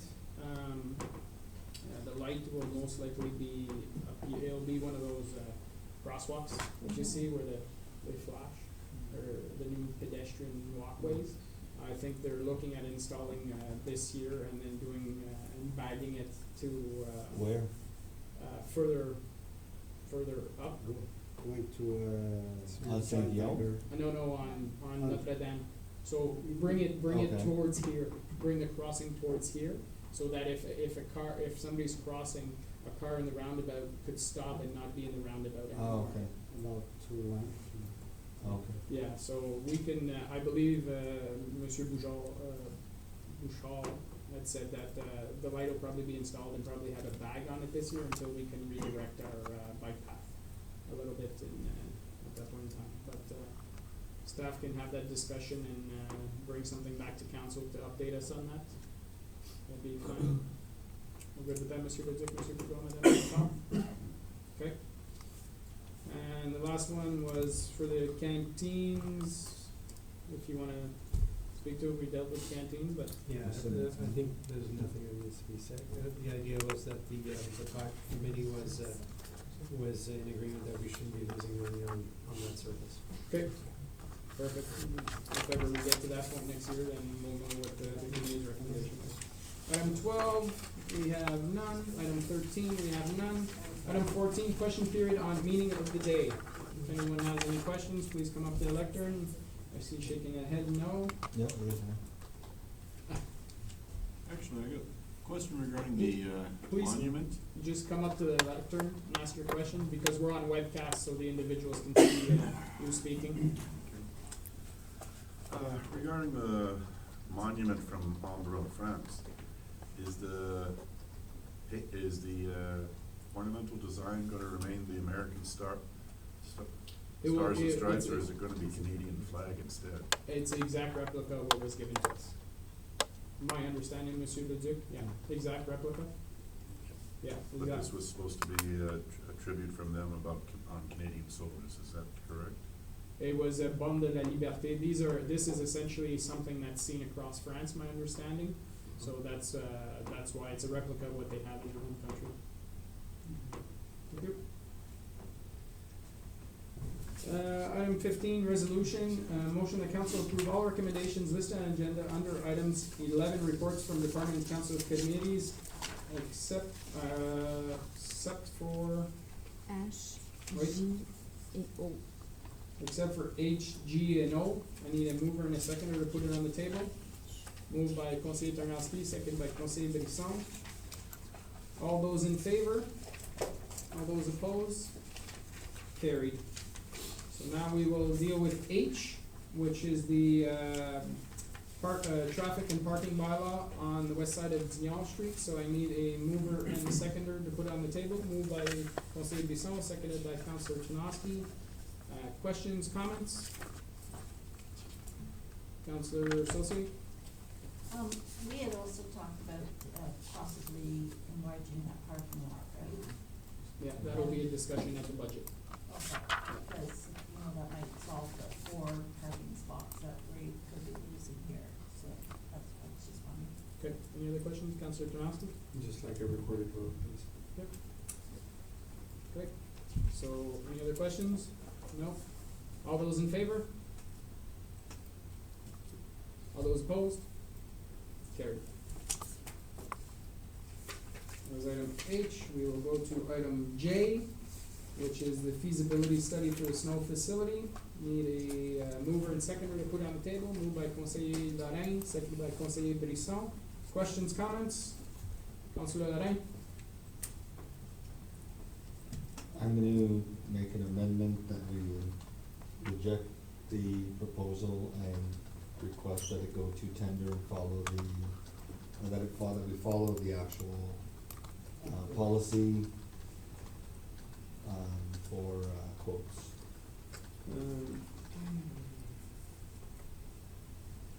So then the amendment I would suggest is that we eliminate number 2, the paragraph number 2 because the council receives the report dated October 7th is the first paragraph.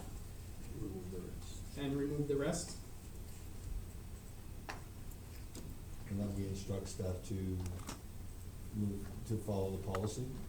Well, staff will Enforcing policy. automatically go ahead, Monsieur Le Duc. In the last paragraph, that council directs the administration to proceed with the RFP to hire a consultant. So the council directs the administration to proceed with an RFP to hire a consultant. There you go. So that's proposed by Conseiller Lorraine and seconded Conseiller Brisson. Questions, Councillor Saucier? Yeah, the question I just had was, has this company already been notified, or are they, like, no? So it's not, we're not gonna be in any financial difficulties or anything? Okay. Okay, so, on the amendment, all those in favor of the amendment? All those opposed? The amendment is carried, so now we'll approve it as amended. All those in favor? All those opposed? Carried.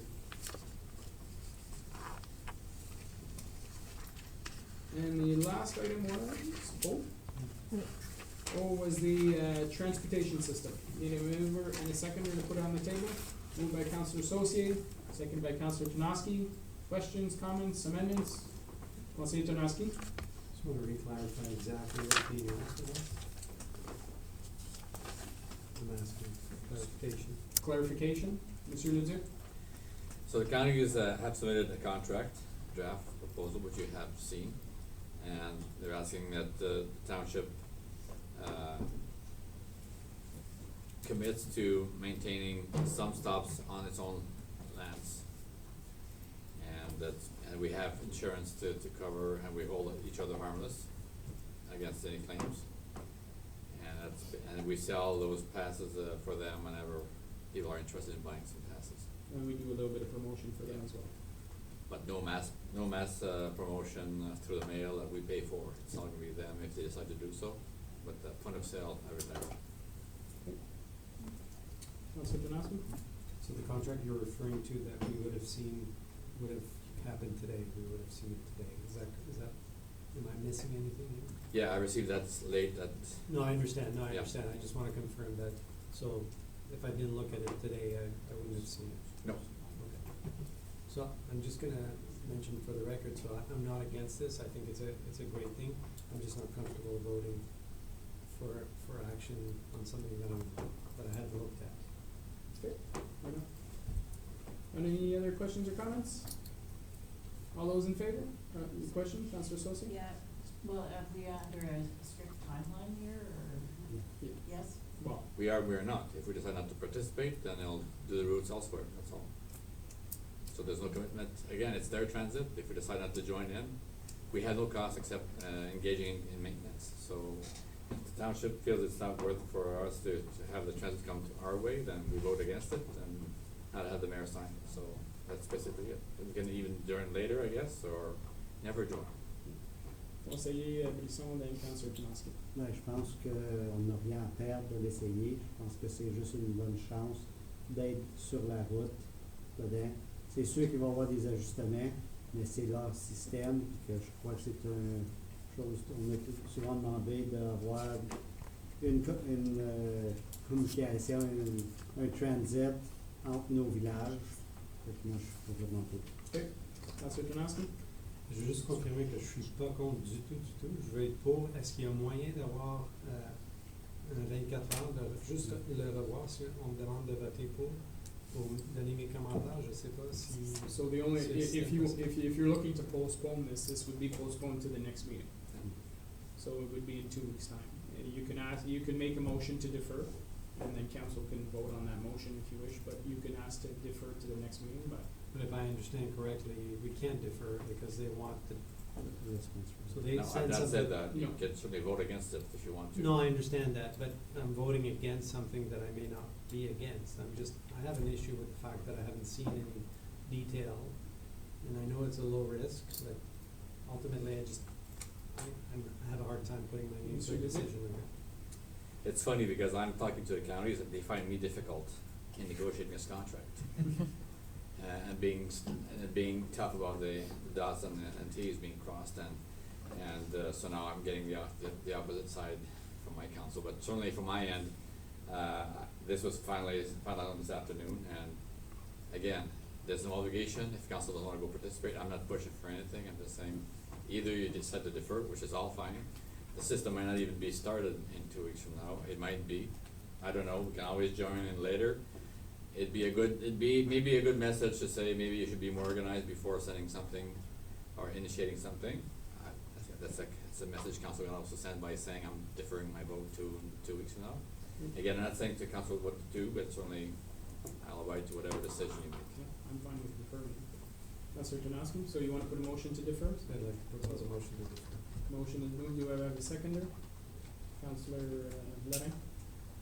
I'll stand beside Councilor Terranowski on this one as well. Okay, so we have a motion to defer to the next meeting.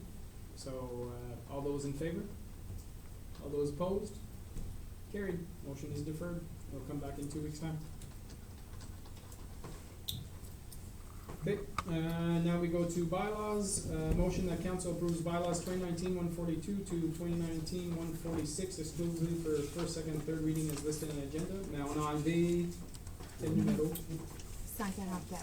Yeah, just to make sure, we did remove it, so I don't have to make an amendment for it, but just to make sure everybody knows that 144 was removed. Need a mover and a seconder, moved by Conseil Brisson, seconded by Councillor Janoski, all those in favor? No? Question? Councillor Lorrain? I'm gonna help out Councilor Taranowski here. I think there's an item here that he would want to have removed. Bylaw 146 being a bylaw to amend the traffic and parking bylaw, for which he voted against the resolution. So I would assume he would want that one taken out as well.